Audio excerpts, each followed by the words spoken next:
What is up with the squad? It's your favorite auntie with Uncle Tendencies in the building. We'll welcome to HdiiTV, my nephew, and Rob the Man Media. What's good? What's good? What's good? Say you rocking with your bell.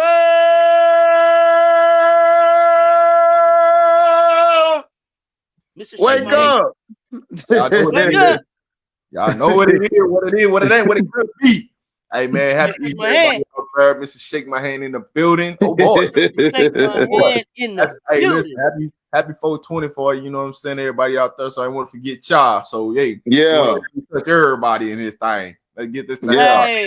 Hey, happy Easter, happy 420, happy Sunday, happy whatever it is for you. But the numbers said what they said, so here we is. Yep. Here we Welcome to your new Sunday afternoon, fam. Welcome to your new Sunday afternoon. What's going on, y'all? What's good? What's good? I got one recruit that came to Florida State. Here you go. Don't get your crack. Listen, I've been networking. I've been trying to get people, but they be looking like Florida State. That's funny. They start laughing at me like, damn. Hey. I can't get nobody. So you got you one. As y'all coming in the door, make sure y'all got welcome. One. Y'all running them hopefully likes up on all the platforms. Hopefully two. You got? Who you got? You replaced Lassen? No. No. I was hoping Kiyomi. I was hoping Kiyomi came, but Kiyomi was like, I'm gonna double the Penn State. Sorry. Kiyomi said, who said? So I don't know. Who said? So somebody hacking accounts now. hey, man. So we gotta see how it all play out. Yeah.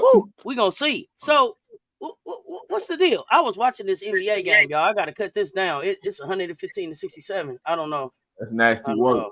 Belt. Hey, what we call it? Belt to ass. Belt to ass. Hey. Belt to ass.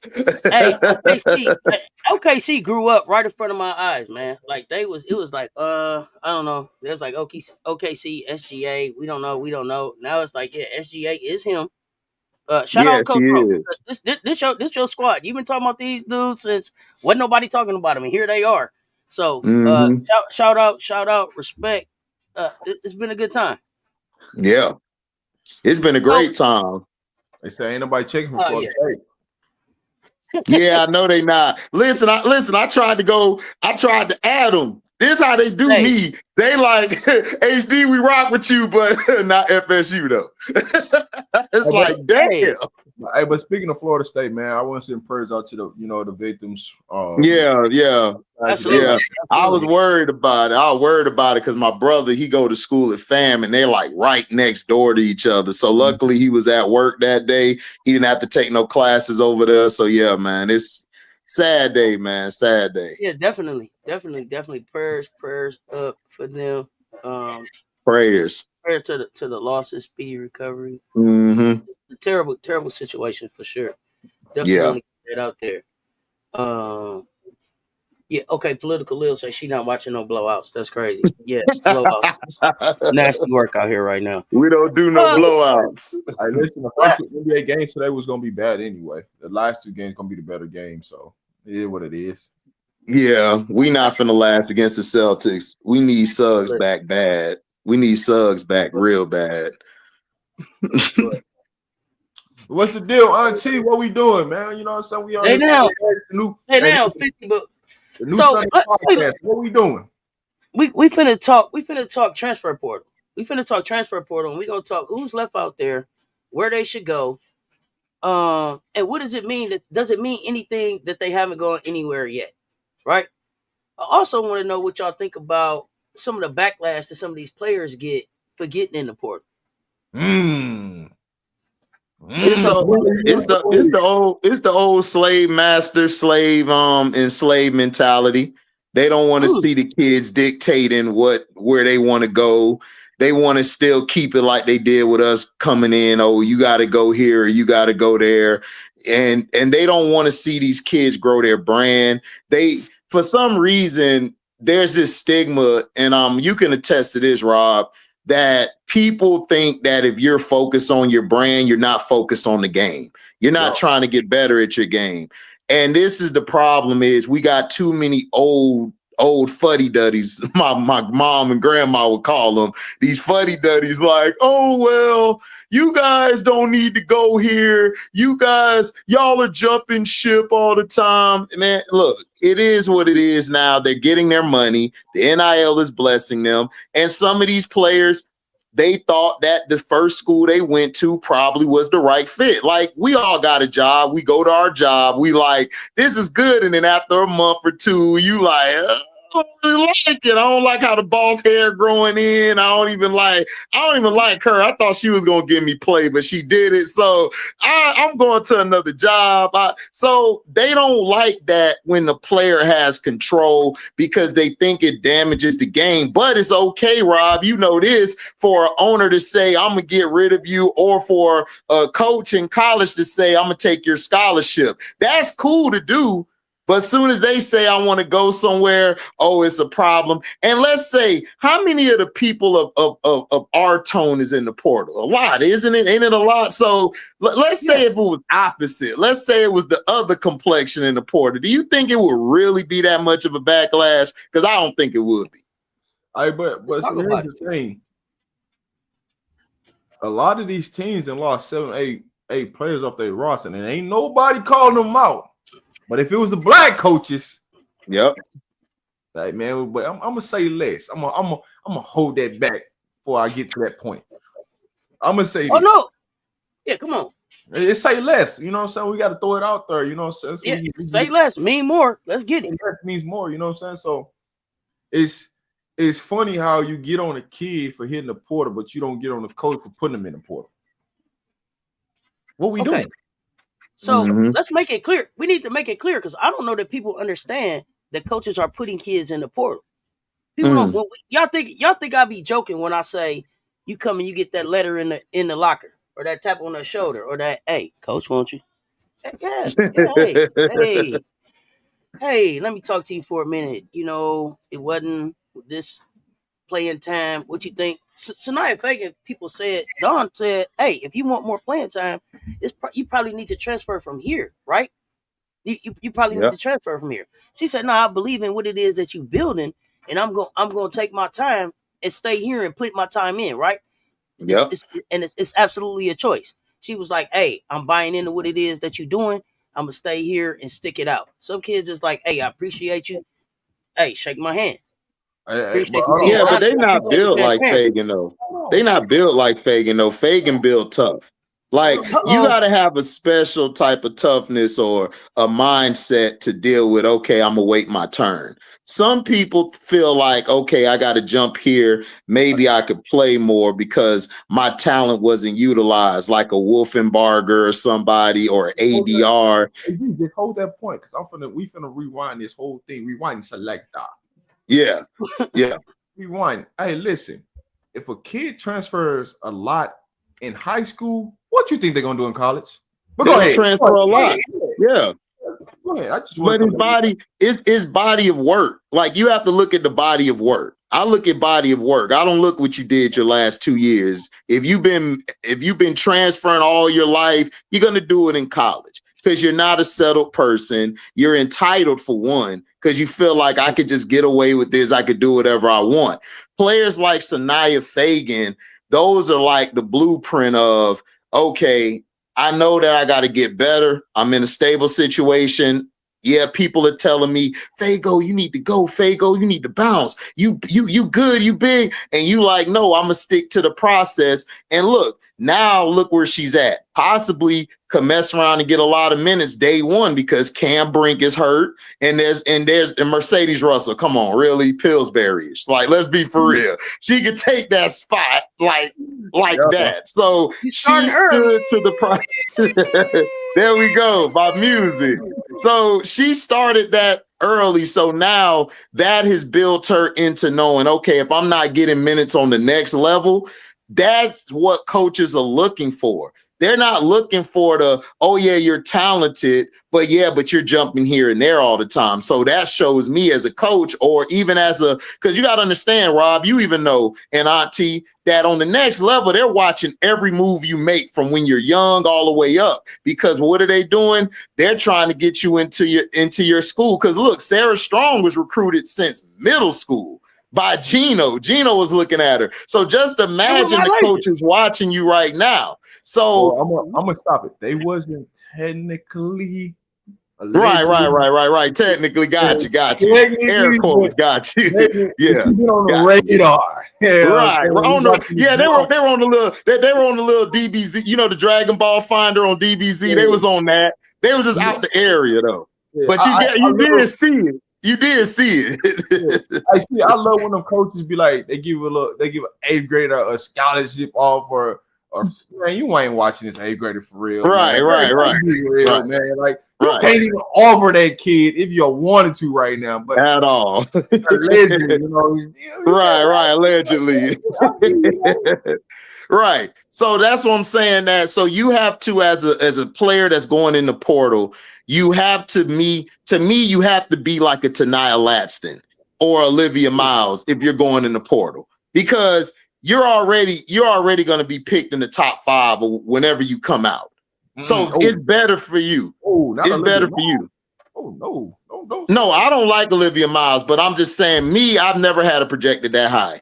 I'm just saying what the people in general would say. They would say, okay, she's in that range, because they do. Because if you look at ESPN and look at the mock drafts for next year, they got her in that top 5 echelon, which I don't believe she is. I'm not sold on her. I think the girl from Clemson better than her too. McQueen, Laura, I think she's better than her too. But you know, go ahead. Rob, they asking for you to cut your volume up on your mic. You muffled on your audio. Yep, sorry about that. Y'all got that? Yeah. I got him now. Put a 5 in the chat if you can hear Rob. Sorry about that. No, you good. You good, Auntie. Let's go. All right, that's right.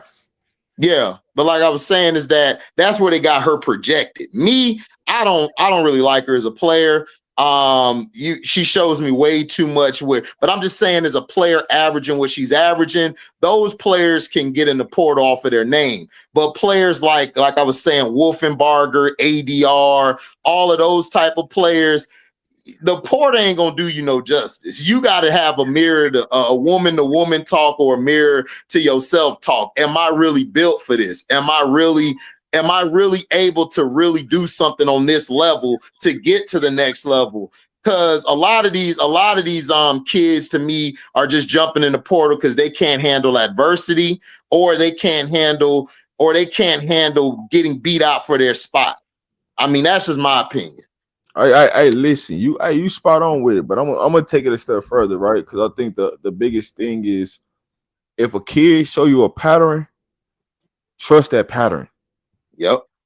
If a kid in a family shows you a pattern, this is why it's like you can't get so high when a kid commit to a school, because fan favorites come and fan favorites leave. You're in, you're out. It's just what it is. Just like if a coach want to make some more money, get what? They hitting that dough, a player gonna do the same thing. So it's a pattern to all of this madness. But when it starts from, like, you know, you talking about a kid 6'7", like 6, 7 years old, changing teams year in, year out. You get to junior high, you change schools because you don't like this. Then you get to high school and you changing schools. So what do you expect the kid gonna do when they get to college? Some of them, when adversity hits, a lot of these families and kids run from it because they don't know anything. So now you talking about telling a kid to be disciplined and trust the process. How they gonna trust the process when they never trust nobody process before?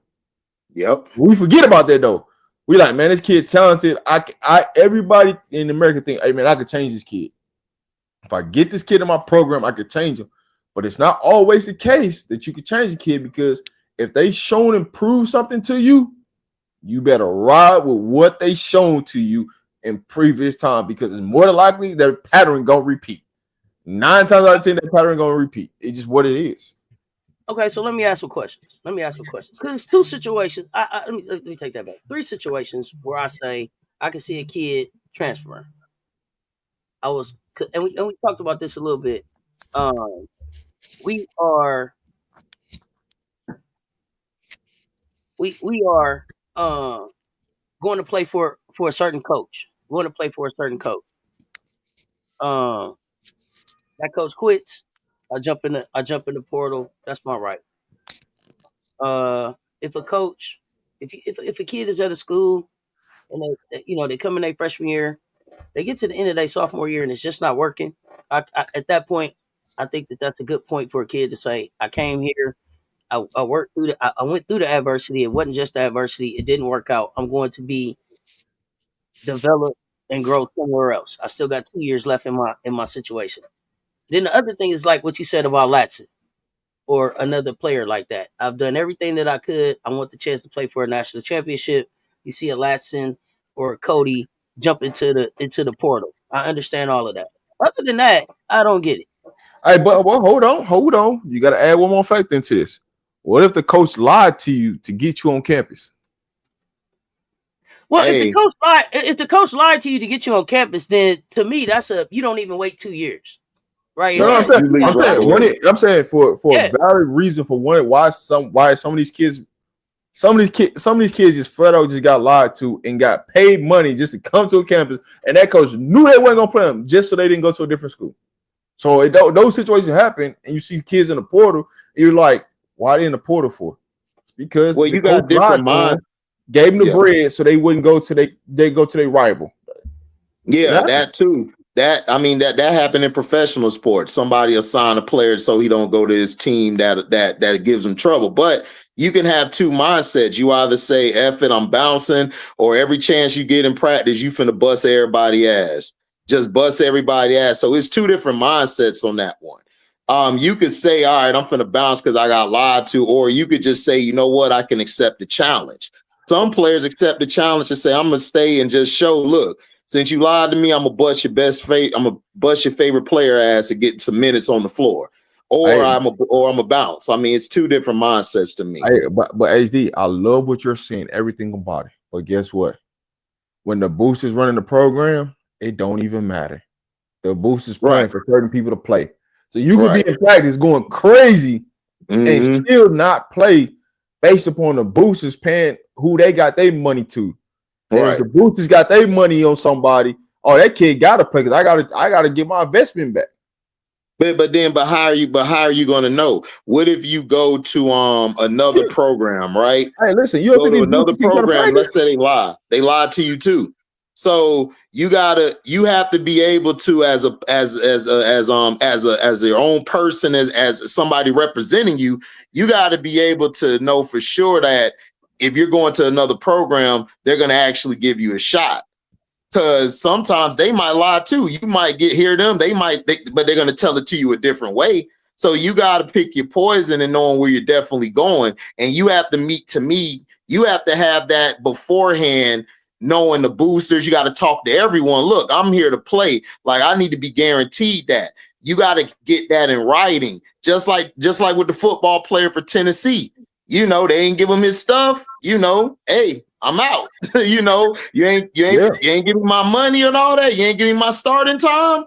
I'm out. So you gotta know as a person, you gotta watch your back. You gotta meet with everybody to make sure. Because I feel you. You're right. They lied to him. They got me here. Now it's time for me to go. So now I have to know I can't make this same mistake again. So I have to take it the extra mile and say, I'm gonna talk to this person, that person, and we're gonna get it in writing right now that I'm gonna start day one. Because if I'm not starting it, I'm not coming if I can't get it in writing.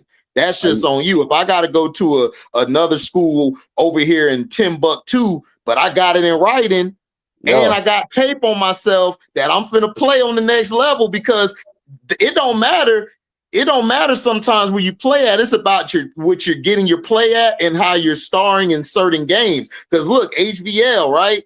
HVL left from LSU, got did dirty. Everybody piled on her, went to TCU, beat probably who everyone was saying supposedly the best backcourt in college. I disagreed with that, but that's who they were saying. And she whooped their ass. And look, her draft stock was so high, Chicago had to trade to get an extra pick so they can make sure they get her. Come on. So you knew that's what you have to do as a player. That was designed for her to go to Chicago. That one. Exactly. We know that. Come on, Rob. We know that. But you know the imbeciles don't. They're like, oh, like we know what time it was. Come on. But the recruiting thing and aspect of, you said some great things that probably went over some people's head when you talk about meeting with everybody. The problem in this whole situation is a lot of the parents ain't the ones that's meeting and asking questions. Right, exactly. The agent that's doing all the work. Exactly. And so when your parents are not there, they can tell the agent, or the agent got a relationship with the coach. Listen, they just trying to get their bread. So, hey, man, you can sign here, man. I'm going to get you this because I'm getting my 20% off the top, right? So my job is to maximize the most offers I can get you. So now what do? You put a kid in a situation where they might not be built for that system or that program, based upon you're not understanding the sport. You just understanding how can I go get a deal done, right? Mm-hmm. And so when we look at these kids and we like, man, they doing this, they doing that, they in the transfer portal, this, that, and the third. It's like, damn, do they got an agent?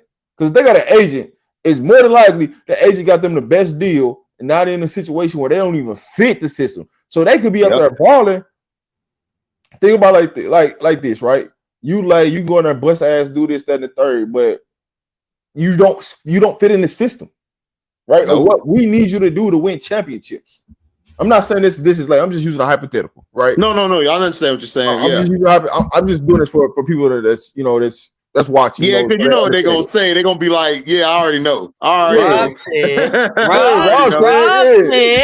caught on. Let's go. I know. Yeah. So you can be going off. You know what I'm saying? You in your bag. Well, let me use Kiyomi. You could be in your bag, 1, 2, boom, bop, get into the realm.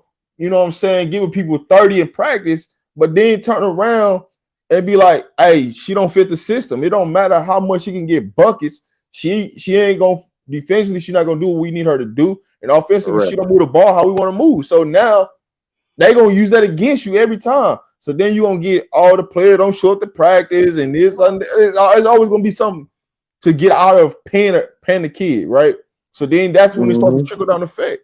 And so that's why it's sometimes it's like, man, what's going on with the kid? But then sometimes you got to look at it and say, hey, man, is this an agent move or a parent move? Because it always ain't always the kid, and sometimes it's the coach. Sometimes. So let me ask you a question, and Auntie, you can answer this too. Do you feel like, because in my opinion, like if I had a son or if I had a nephew, I would want me and myself or my brother or my sister to be the agent instead of the regular agent that it is, because think about it. Because they'll have your best interests at hand, but there's also a downside.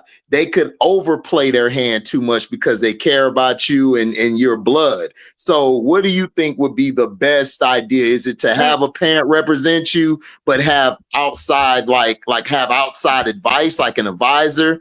Or is it just get the agent, call it a day, let your parents still be parents? So what do you think would be the best idea? I'm gonna let you go first. Before Rob, I'm gonna let you go first because I'm gonna cook. Let me say this. I am a person who was part of a very successful family business that failed.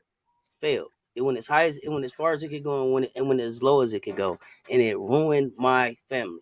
Keep your family out your business. Keep your family out your business. It's better if you don't have a family that can say, "Hey, we're gonna check the family part at the door, and we just doing business in here at this table." Then don't have your family at the table, because in the end, it will cost you your family, and it ain't no amount of money out there that's worth that piece of it. So keep your family out your business. That's the first. That. Anytime you keep your family out your business, keep your family out your business. Be a family. Be a family. Be a family, and then do business. Do business with who can do business. And I'm not saying that it's not a way for you to be able to sit down and do business with your family. But there's a conversation that has to happen at the beginning of that, so that everybody's feelings don't get hurt. You got to be able to say everybody got to do what they good at, and if you don't know, then say you don't know, right? Because hey, listen, we could still be doing everything that we was doing. But nobody was talking and being honest about what it was that they could do and what it was that they was overwhelmed with, because everybody was trying to live up to the role of who they was in the family instead of being who they was supposed to be in the business. And that part right there killed the whole shit. So for as much as you can, keep your family out your business. Keep your family, and then do business. Pay somebody to do the business part. Go ahead, Rob. Oh no, you nailed it right on the head. Because everybody always say, who's got the best interest for your kid? Right. What does your family background look like? Right. I'm gonna ask this question again. What does your family background look like? I guess what? I wish we did have NIL when I was in college. I'd have made millions of dollars. You know what I'm saying? But also I know this. My parents wouldn't have been in my recruiting at all whatsoever. Because I know my parents. And I know how money hungry they would have been to go do something crazy. Exactly. So when you break down the business, for some families it worked. For a lot of families it don't. One, because a lot of these families are not educated on the business side of how things work in sports. Right? I could pay you this money. Does not mean I have to play your kid for them to make more money. And if your kid's not playing, how do you make more money? So guess what? Your kid has to get into the portal to go get another bag for some bills that person just created based upon y'all bad negotiating. So it's for me, I always tell you, seek advice, seek somebody that understands the business side of sports, because it's always the uncle, the cousin, somebody that pops up, right? You don't think they trying to get they side of their money just like the agent? Oh, absolutely. They trying to take even if you work at old Pokey Wokey, they still gonna try to get some money. Listen, yo, man, let me get 10, 20 off you. Come on, nephew. Here's what I'm saying, right? So we got a kid that's at Florida, right now. University of Florida plays football there, right? Uncle doing business, right? Well, the uncle looking out for him. He talking about he need a car too, not just the kid and the mom, the kid, mom, and the dad. He need a car too, because he want doing the business with it. And then he need his percentage of money, and then the kid need their percentage of money, and the family need their percentage of money, and they need a house. So by the time you break down, it's like, bro, I'm dealing with 4, 5, 6, 7 people. I ain't trying to bless 7 people. I'm trying to get this kid. I understand the mom and the dad and 3 cars. But when you talk about now the uncle involved and he need a car, he need a percentage of the money, then they need a percentage of, like, it just start getting messy. It's like at times it's like, man, we gotta back off. And then y'all look around like, man, hey, why that school backed off on them? You know what I'm saying? It's a great fit for that kid. A la Kiyomi, right? Let's go to her. Yeah, like it's crazy with her because it's like 3 schools dropped out like real fast. Didn't even take that long.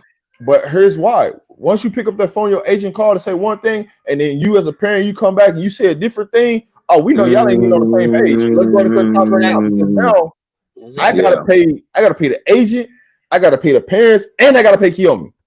And I gotta get them a house to move somewhere, and I gotta get all of them cars and whatever else they're demanding in that situation. It's just bad. So I can't. You know what the other flip side, you know what the other part of that is? I'm putting myself in a situation where I might got to take 4 phone calls, and I don't want to do that because now you call Kiyomi calling. If we talk, not this is not specifically Kiyomi, but you got the kid calling, maybe the parent is calling, the agent is calling, the uncle is calling. Everybody got something that they want.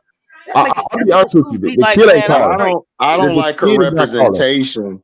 I don't like her representation, Auntie. I told you before that I got a buddy on YouTube who does content, who's real close to Floyd. That guy's a Floyd guy. He don't even really like that guy like that. So I think when you get, it's like, Rob, and you said it best. It's like, look, you gotta be on the same page. Like you can't make backdoor deals because that follows you everywhere you go. Like these people talk. They think these people don't talk at different universities about. They talk. They run their mouth. They sit at dinner together, and man, I had such and such. Man, you heard, man. Like I talked to the agent. Then her parent gonna try to say what's up with that? And that spreads to a lot of other places, and that's bad business. Very bad business. HD, look, peep this out. Hey, I just offered you 1.5. You don't think I'm finna call to verify that you got offered 1.5? But not only that, do y'all think these coaches ain't got group chats? Stop playing with me. Right, exactly. I appreciate the support. Let's take a dance break. Appreciate the support.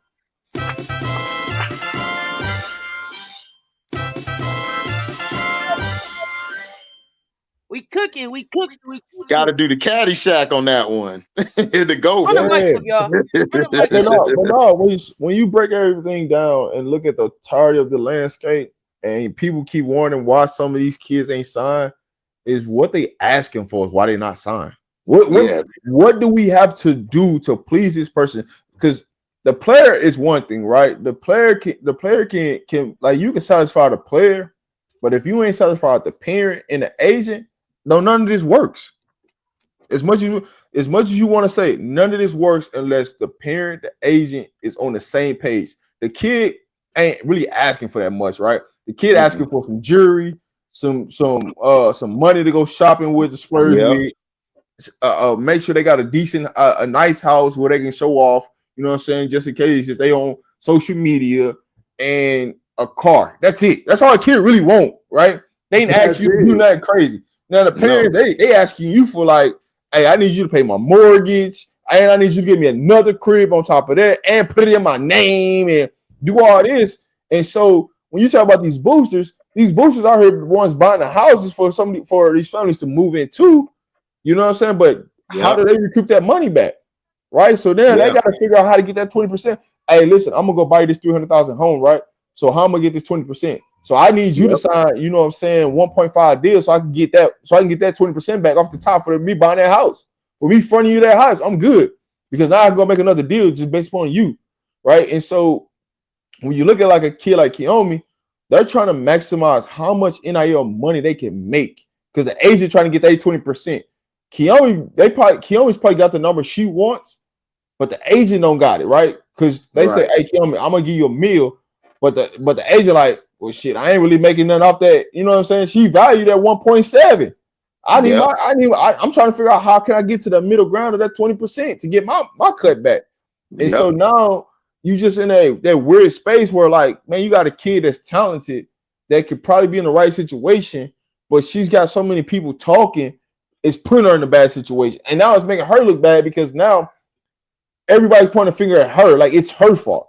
And it's like, is it truly her fault? Because you truly don't know exactly what happened at Rutgers. They could tell you, but you don't really know because they can lie about everything.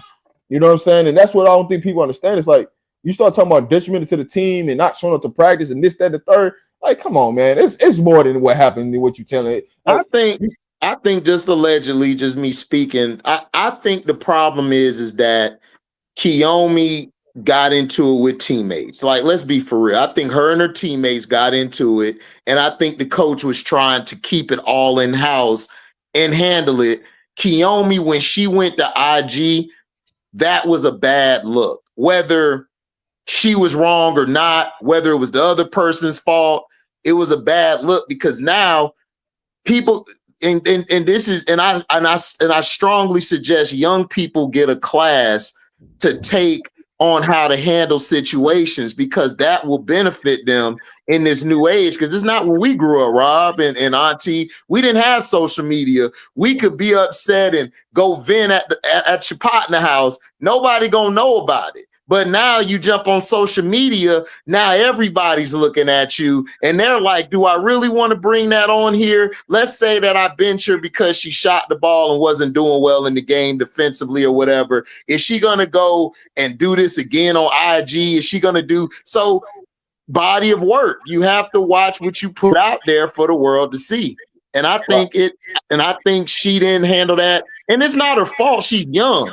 I don't blame you for it. You're a kid.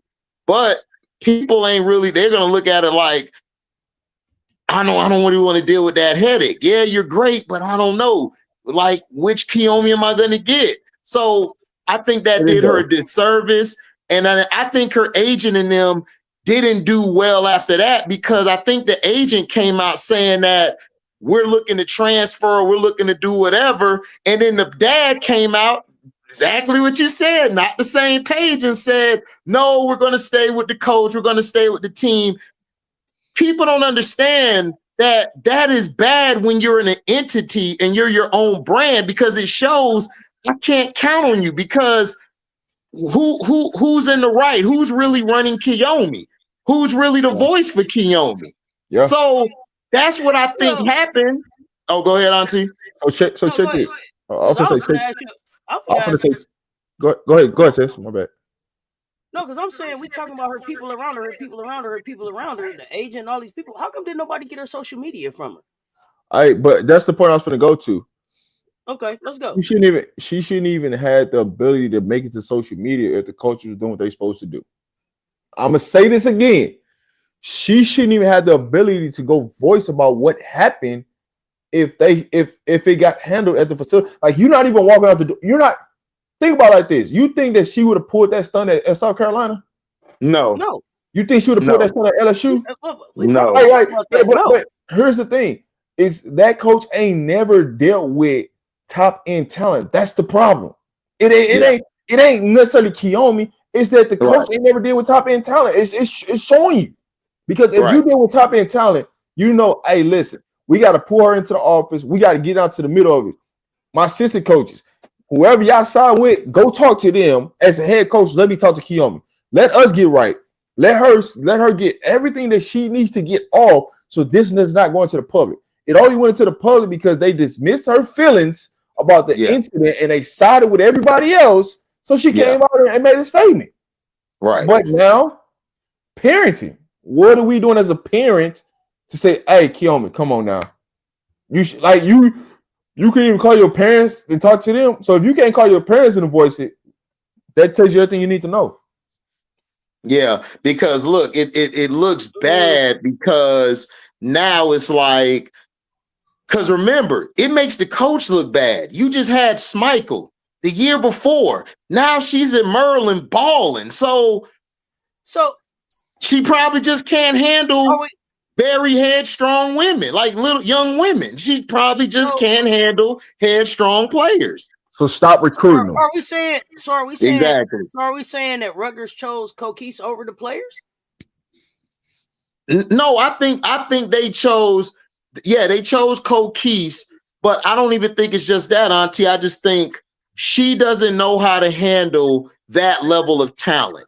That level of talent, you got to be able to nip it in the bud. You got to be able to let them know, okay, I'm here for you. I'm with you. Forget everybody else. Let's hash it out now. Let me hear how you're feeling. What can I do as a coach to make the offense more friendly and better, where it doesn't affect you as much or puts all the onus on you? Like, and I didn't really, and Kokis, I like her, but I don't love her, because she, to me, she didn't kind of make me feel like you really, really know how to handle this situation. You came off like a rookie coach, and you're not a rookie coach.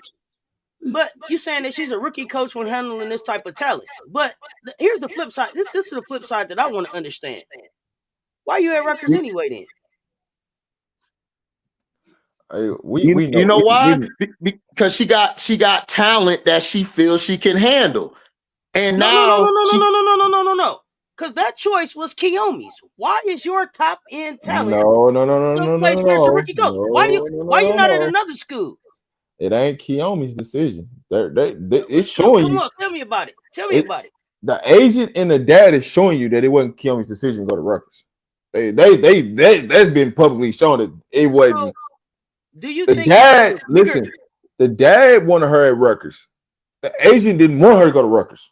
Right, let's peel it back a little bit. The dad wanted her to be there. The dad was all for the coach. They didn't do their homework. That's what that was. That's just not doing your homework and understanding the situation. Y'all took. I don't think the dad liked the agent. I don't think the dad liked the agent. So who picks the agent? I don't think the dad liked the agent, and I think the agent don't like the dad. I think the agent wants to have full autonomy of Kiyomi. I don't think he has full autonomy, Rob, because if he had full autonomy, it wouldn't even be this situation.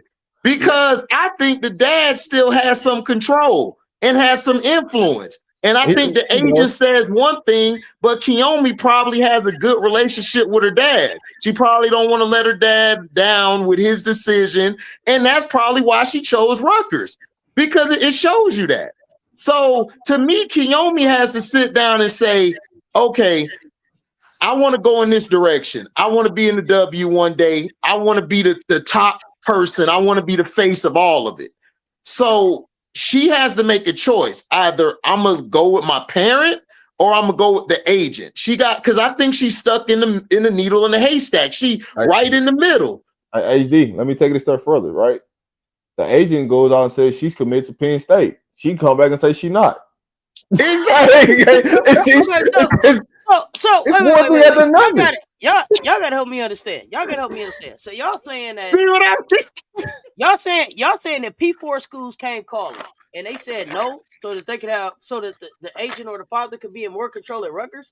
She didn't go to a Notre Dame or a UConn or a SC or some or a school with a standard to compete at a high level and deep into March and April for a long time, because they wanted to have, because Rutgers offered a bigger bag or what? Listen, you don't know what Rutgers offers. What I'm telling you is, if you her father, right, he didn't want somebody else to overshadow her. He wanted her to come into a player, right? So you choose Rutgers. You talking about going to Notre Dame? Well, okay. He wanted her to have a team. He wanted her to have the team. Right. I lost your audio. You went out, Rob. Can you hear me? Yeah.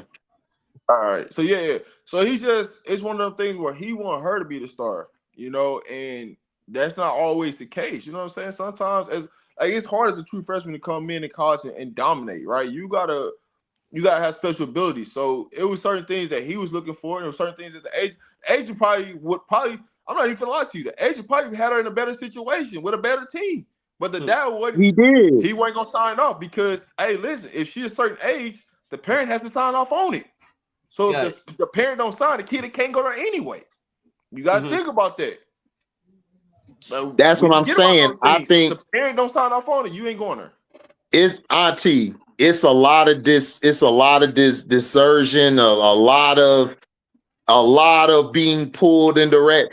I believe is that the agent had a good school for her to go to. I believe the dad didn't want her to go there because of the talent on the team. He felt like the talent would outshine his girl and wouldn't be all focused on her. And I feel deep down in her heart, she got the agent, but she listens to her dad more. Okay. All right. So okay, we talked about Kiyomi. Kiyomi's one of the players that's in the transfer portal, and that's fascinating stuff around what's going on with her. Kaylee Heckle, K9's in the portal also. Come to Florida State, K9, we'll treat you right. My bad, auntie. I didn't mean to interrupt. My bad. That was my thoughts, but it came to my mouth, so my fault. You didn't interrupt. You didn't interrupt, man. But you selling FSU, man, harder than FSU right now, man. So no, you know what they need to do, auntie? They need to put me on the payroll, man. I go get them. I go to every game. I go ever. Like, listen, I go grab them for you. Because they suck. Man. They ain't doing nothing. They just chilling like, man, we got all these 5 stars, Rob, but it ain't no 5 stars. Like, that's how they acted. Like, man, listen. Never seen a school so terrible and not going to get nobody. They just chilling like, man, we good. But go ahead, auntie, my fault. I'm waiting. I'm waiting to see what they got showing up. But Kaylee, well, when you talk about so when you talk about Florida State, you know they call them poverty, university. So exactly that's part of the reason. Yep, they ain't got no money. They still on the chitlin circuit. Yeah, so you ain't got no money. We can't even talk. So nope. Had to move around, shake my hand. Exactly. Poverty. He said poverty. You goodness gracious. They are. They are. Listen, he not lying. He ain't lying. This is Florida. This is Florida. So they got less money than the Miamis and the everybody in the state. Yes, they do. Yes, they do. Listen, Miami and Florida got more money than Florida State. Fam, you can offer them more money than Florida State can. I was just about to ask about fam. No, you're right. Yeah, Florida State ain't got no money. But Kaylee Heckle, she's in the portal.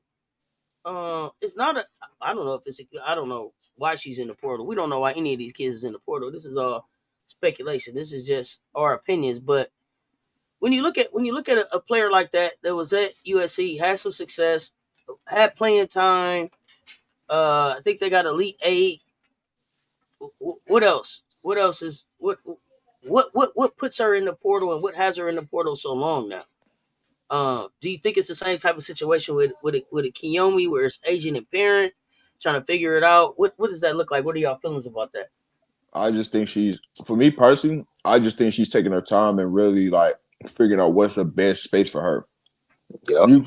When you talk about playing with a juju, playing with a star player, and not being able to figure it out and understanding the ups and down flow of freshman year, what you just went through, you're trying to find the right spot for your sophomore year. Because the plan is for her not to transfer again. So who has the right fit for her game to grow, develop? I wouldn't be surprised if she ends up in South Carolina. Kaylee Heckle. I mean, I like her. I'm just saying that because the person who recruited her, the assistant, is now in South Carolina. Yep. That's true. Oh, you talking about old Coach Deli? Talking about old Coach Deli? Yeah. The person who recruited, her closest recruiter on that staff is at South Carolina. Yep. Right. There is a story dropping on Coach Deli on Set Talk Sports later today. Be on the lookout for it. It's a great segue. Back to so Kaylee. I mean, and then you hear Kaylee Heckle. Interesting. You hear Neepkins visiting. I'm surprised that she's still out there. Janiyah Barker's still out there. I'm not surprised why Janiyah Barker's still out there, but it's a package deal. Yeah. It's the only thing that bothers me with not contact because Rob, isn't her and London Jones out there? Didn't London leave? So yeah, like Rob said, I believe that package deal because they left at the same time, right? Yeah, they entered at the same time, the same thing. I think they got something going on behind the scene, but I'm gonna leave that alone for a whole different conversation. But yeah, their package deal. They're just trying to get the money right. The money ain't done yet. That's what they're trying to still negotiate because you got to realize a lot of these kids have to front load their NIL money with revenue sharing coming in. So that's why you're seeing a lot of kids make. And if this was last year, a lot of these kids would already made a decision about now. But because you're talking about revenue sharing coming in, and that kicks in and it's supposed to kick in quote unquote July. Everybody's trying to front load their money before they get to July. You have to. Otherwise, you got to take whatever the revenue sharing is. So, all that collective money they got sitting around, got to be used up before July 1st. Let me ask a question about the revenue sharing. We're not gonna make this a revenue sharing conversation, but I do want to understand the difference. So you said they got to spend the money up, right? Collective money. I come in, the collective money. I come in and I negotiate my collective money. That's 1.5 million, right? They give me my 1.5 million, shake my hand. That's what happened. That was good. Yep. July 1st, when revenue sharing kicks in, do I get another check? Yeah, whatever the split is on the team. Well, it's technically for next season. So whatever the layout payment of what they got agreed, whatever your agreement is, for as everybody on the team, whether everybody on the team get the same amount or you get this certain percentage, this person gets that certain percentage, and for whatever that agreement is, it's based upon however the school wants to break it down and pay you. I doubt that they're gonna pay them in July, August, September. It's gonna be when they officially start practicing when they're gonna start receiving their money. But I mean, I get to cash another check for this season coming up because I got this 1.5 million for 2025, 2026, and July 1st, you're gonna give me another payment for when them other direct deposits gonna hit for 2025, 2026. Correct. Okay, so some of these people, when we talked about it, and I don't know if people realize, and I talked a little bit about my family owning a business. I ain't gonna make this long, but I spent the day with my grandfather one day, just watching him at work as the breadwinner, right? The person that built this family, the person with the wealth, right? Every one of his meetings, I'm fascinated to go watch him for the day at work because I want to see what fires he putting out, what he's doing, what's happening. It was the most boring 8 hours of my life. Do you know why? Because my man spent 8 hours in his office taking meetings and calls from people he knew and didn't know about the money that they wanted from him. That's what these kids' life is like. As soon as you put that money out there on them, they become a target. Everybody got some kind of investment they should have, a business they should do, an opportunity they should invest in, a loan they should give, a bill that needs to be paid, something they need to buy. Don't you want to help cuz granny need this? All day. Could you imagine all of that and still trying to go to school and still trying to grow and develop as an individual on and off the court? Like, I don't know. Come on, talk to me. Hey, Sex, I'm glad you brought that up. Because here's the new scheme. Here's a new scheme that's going on behind the scenes. You got schools paying players to go into the portal, knowing that they ain't even finna sign them. Paying players to go into the portal. So you're saying, why is this kid going into the portal? Because another school paid for them to go into. They didn't necessarily pay the player, but they paid the agent or somebody close to the family for that player to go into the portal with no intent of signing that player. Mm-hmm. Just so they don't be at this certain school. That's the new scheme right now. So, and then here's the thing. I just took whatever you gave me to hop in the portal. What if nobody takes me when I hop in there? Then what? That's the point. They don't care. It does not matter. You got your check to go into the portal. You did exactly what we wanted you to do. It don't matter. I mean, so what? So they're gonna have to go to another school, or they're gonna have to find something to go to, or hey, get work, or welcome to the 9 to 5 life. But here's my thing. Here's my thing. If you shook your hand to agree to go into the portal because another school just paid you to go to the portal, why didn't you do the homework to make sure that you had another school lined up so when you hit the portal you can go to that school? Mm-hmm. That's what I'm trying to understand. Because what we talked about was you shouldn't get in the portal without a plan, right? You just shouldn't get in the portal without a plan. Well, the plan is you go to the portal, we pay you this bread. That's the plan. Mm-hmm. You don't know. The plan is they ain't never tell you the plan how to exit the thing. They just told you a plan to enter the thing. You know what I'm saying? So they had a plan.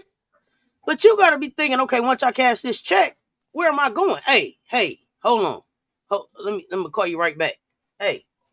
I'm thinking about getting in this portal. If I get in here, is it a spot for me over there? Because I'm gonna be through over here. You gotta get your net. You gotta get your mouthpiece up. You gotta go get these meetings. You gotta go set some up. Well, Seth, you gotta realize they're not talking to the player at all because they can't. That's temporary, right? But they didn't say you can't talk to the agent. You can't talk to the parents. Even the agent. I'm paying the agent. You want me to go get this 1.5 so you can get your 20% off the top because I got this house over here, right? What was the plan, man? That's what I'm talking about. And then, like we was talking about, some of these kids, you say they want the jewelry, they want the clothes, they want this. The agent, you should be cutting deals to have them not even having to pay for that. They should be brand. There should be brand deals. If I like Gucci, man, cut me a deal with Gucci. If I like lids, cut me a deal with lids. If I like Lux tees, get me a deal with Lux tees. So I'm not spending the little money that I got on this. Help me make this make money for me. If that's not what my agent is doing, what am I giving you 20% for? Yeah, that's the thing. A lot of them don't know, because a lot of them, you don't know what their financial situation is. You don't know what emergency came up, what damages got to the house, the car, anything like that. So now they just trying to get through that situation, not even thinking about, hey, does my kid have a home so we can, you know what I'm saying? Because they didn't put everything on the kid, because the parents might not even be working no more, or whoever they parenting guardian is, they're not working, they're not doing this. So now the player, everything shoulders on the player. So now your agent, just imagine this: your parents calling your agent, say, hey, the bill's about to get cut off. You know what I'm saying? We might be up for foreclosure. The agent telling you, all right, cool. Let me go find out. Let me see. Let me call my partner over here, my partner over there, so I can get this deal, so I can get you this money. Well, that agreement might be shake my hand and get you in the portal. Now you live in a situation where you really didn't want to leave as a kid, but you got to, because the school you at, they ain't trying to match with the other school finna offer you. So now you got to take the money to keep a roof over mom head, dad head, grandma head, whoever, you know what I'm saying, that inner circle is. You got to pay a roof for them, or trying to pay to keep all their cars. Hey, see, that's the problem. It's not enough meetings happening. It's not enough conversations happening. We're not getting all them roofs over everybody's head. We're going to get one roof and figure it out till we make it to where we going. All these roofs and cars and all that. Y'all didn't have that. See, the thing, you didn't have that last week. You didn't have 3 cars and 3 houses last week. Now you want 3 cars and 3 houses this week.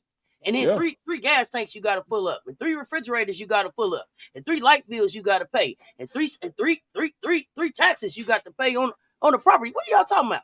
For what? Yeah.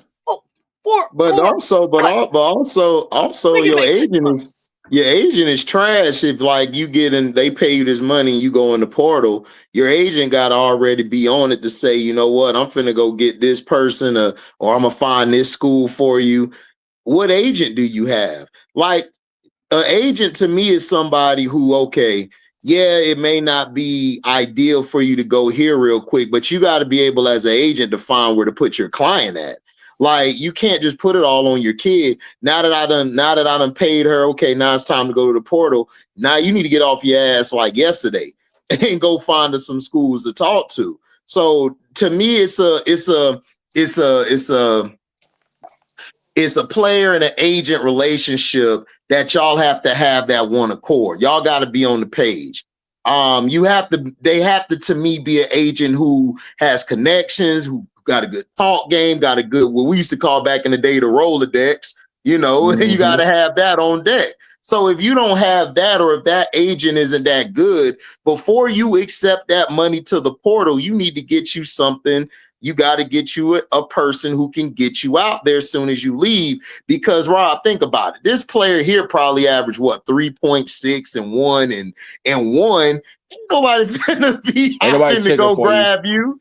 Right. Ain't nobody finna hop in there for you. So if you're going to accept that, you got to make sure that you got the proper agents, because there are some agents that are on like the public defender line. You know, the public defenders, you ain't got that money to get that lawyer to get your ass out of trouble. Now you stuck with this bum. So you got to get you the right representation. HD, check this out. If you go look at the kids that's actually committed to a school and signed to their next school, a lot of those kids average 3 points or less. No, I'm going to take that back. 6 points or less. All those kids signed somewhere because they making a basketball. No, 2 points. I seen 4 of them with 2 points. Yeah, but wait, but peep this, right? Yeah, you got kids that's been scoring 18, 19 points and they still ain't signed nowhere. But kids that score 6 points or less signing, but the kids that's 18, 17, 18, 19, 20 points a game, they ain't signed nowhere. It's telling you everything you need to know right there. Yeah, because they got the world in their hand. They got it in their hands. They got to be a part of that world because they don't have no leverage. Unless you, like I said, if you ain't a Kiyomi or Miles or that, the portal really, you just picking whatever come your way. Like if Clemson say, hey, I got 2 spots. Oh, I'm finna hop on. You gotta hop on to that. But if I'm a Kiyomi or I'm a Miles or anybody of that caliber, or Sarah Williams, exactly. If I'm of that caliber, I'm going to be getting filet mignon dinners put out to me. So you got to know where you're at. So that's why them players are signing fast, because they know if they don't sign, Rob, they going to be at home with us. Yeah, that's what I'm saying. Hey, listen. So that's what I'm saying. It ain't about the money, about them. Cause they like, hey, I got me a spot. You know what I'm saying? They keep the checks flowing. Right. Let me ask y'all about a different type of player that's in the transfer portal. Let's throw another name out there. Denim the Shields. Is she getting out the portal? HBCU players that get in the portal, what is their fate? To ultimately die in the portal. Yeah. Unless you're putting up like astronomical numbers, you just gonna be dead in the portal. just laid there. The only way you get out the portal as an HBCU player, and there's no knock on HBCU players, because I think they can go as well as some of these the P4 players. The biggest knock on them is because they don't feel like they value the competition level they played against. So you have to have somebody that has an HBCU background on a better team for them to come get you. And if they good enough, you gonna know they're good enough, right? But also the HBCU coaches that's got elevated to bigger jobs, are they doing what they need to do to snatch some of these players to bring them up and not just let them die there? Mm-hmm. That's what it really comes down to, is a lot of these coaches allowing these kids to die in there. They can help elevate them, but they're looking for better players. They're looking for bigger fish in the market. So it's just a trickle down effect. They got to, because you also got to remember they're on the clock. Like some people might not have a job after next year. So they're also not going to take the time to develop those HBCU players. But some of them players can play. It's just they've done that since Jerry Rice days when he played. Like if you just don't jump off the screen like that and your numbers ain't up there, you just in the portal. You're going to stay there. So you got 6 months to develop a kid. If you can't get it done in 6 months, they out of there. They gone. Just how it goes. Do the HBCU kids end up at other HBCUs? Most of the time, yeah. They just transfer from one to the other. Yeah. Can you give me an idea? Can you give me an idea of what that ballpark, with that signing bonus, with that collective money? What's the difference? HBCU ain't really got that. Money. HBCU ain't really got that type of money. Like not like P4s and Group of 5, dude. They ain't got that type of money. It just depends on the state you live in. It's really the state of where the university is, depending on how much money it is. But it's not a major difference. But it's similar to the same when you talk about HBCU as a totality of money. Mm-hmm. They HBCU. Yeah. They basically kind of money. Yeah, they basically get pennies. Yeah, pennies to $1. That's it. That's it. You got to really push for local deals, NIL deals in your area for them. If you're good at and you got connections for local businesses, that's what's gonna help sell you. Johnny's Car Lot, come down here every Tuesday. Yeah. You can get your car, your Chevrolet and your Jeep Wrangler. Hey, you're right. That's the truth. You get paid though. You get some money. Listen. But that's the part. All right, so check this, peep this, right? As a head coach, you trying to sell deals for your players to get NIL money, right? Mm-hmm. Right. They got a whole other call with boosters. They got a whole different other call with the AD, and they got a whole nother call with the regional and board. Tell me what time the head coaches really got time to spend with their team. So when you say why is a player getting into a portal, they don't even talk to their head coach enough to even say why they're in a portal. It's more it's the assistants that tell you, hey, shake my hand, you got to go. Like, so when people put everything on the head coaches, I'd be like, man, do y'all look at their assistants? Do y'all understand their assistants don't develop players? So you made a bad decision from the jump, because who have they developed? Who have they got to another level where you think they're trying to go? So you spend more time with your assistants. You're as good as your assistant coaches. Like, look at the people with great assistant coaches. Like, if I have a kid and they're going to school, they're going to who has great assistant coaches who can develop their game. I'm not going somewhere where it's just the coach that's great, but the assistants, they just mid to okay. I can't do it. So, Bunch of real mid quick, pack. I'm gonna ask y'all Mid-pack, smoking to them. do something for me real quick, right? A lot of people, you just said it. A lot of people don't even understand the structure of a coaching staff, right? Nope. And a lot of people don't even understand that assistant coach started at the end of the bench and you work your way up. So you might be in the fifth position, you working your way up, right? Can you speak to what the structure of a coaching staff looks like, or how that works? It's basically what you got. So you got the ball boys. So let's start there. You got to have a relationship with the ball boys. Ball boys and ball girls. Let me not say that. Ball boys and ball girls. Then you got the student managers who, you know what I'm saying, that, you know, do all the facility stuff, whoop-de-wop. Your fifth coach is more like your develop coach / film coach. Your fifth and fourth coach, those are their duties, right? They do all the film studies. They breaking out the players, watching film, scouting. That's what they for. And then your first, second, and third coaches are the ones that's really working with the team on a day-to-day basis as far as organizing practices, talking to the team, and doing all the other stuff. But your fourth and fifth coaches, assistants, that's them the hardest working coaches on your staff is your fourth and fifth coaches. Your fourth and fifth coaches matter more than anybody else because they're the ones who scouting and making game plans for the next team, or either players that's coming in or players that's leaving. And they're the ones that's putting the development plans in place. So if your fourth and fifth coaches suck, you gonna suck. Yeah.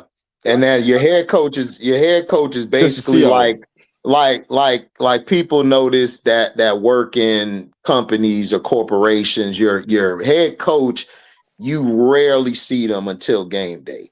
They're mainly the overseers. They'll come out sometimes when the team is scrimmaging.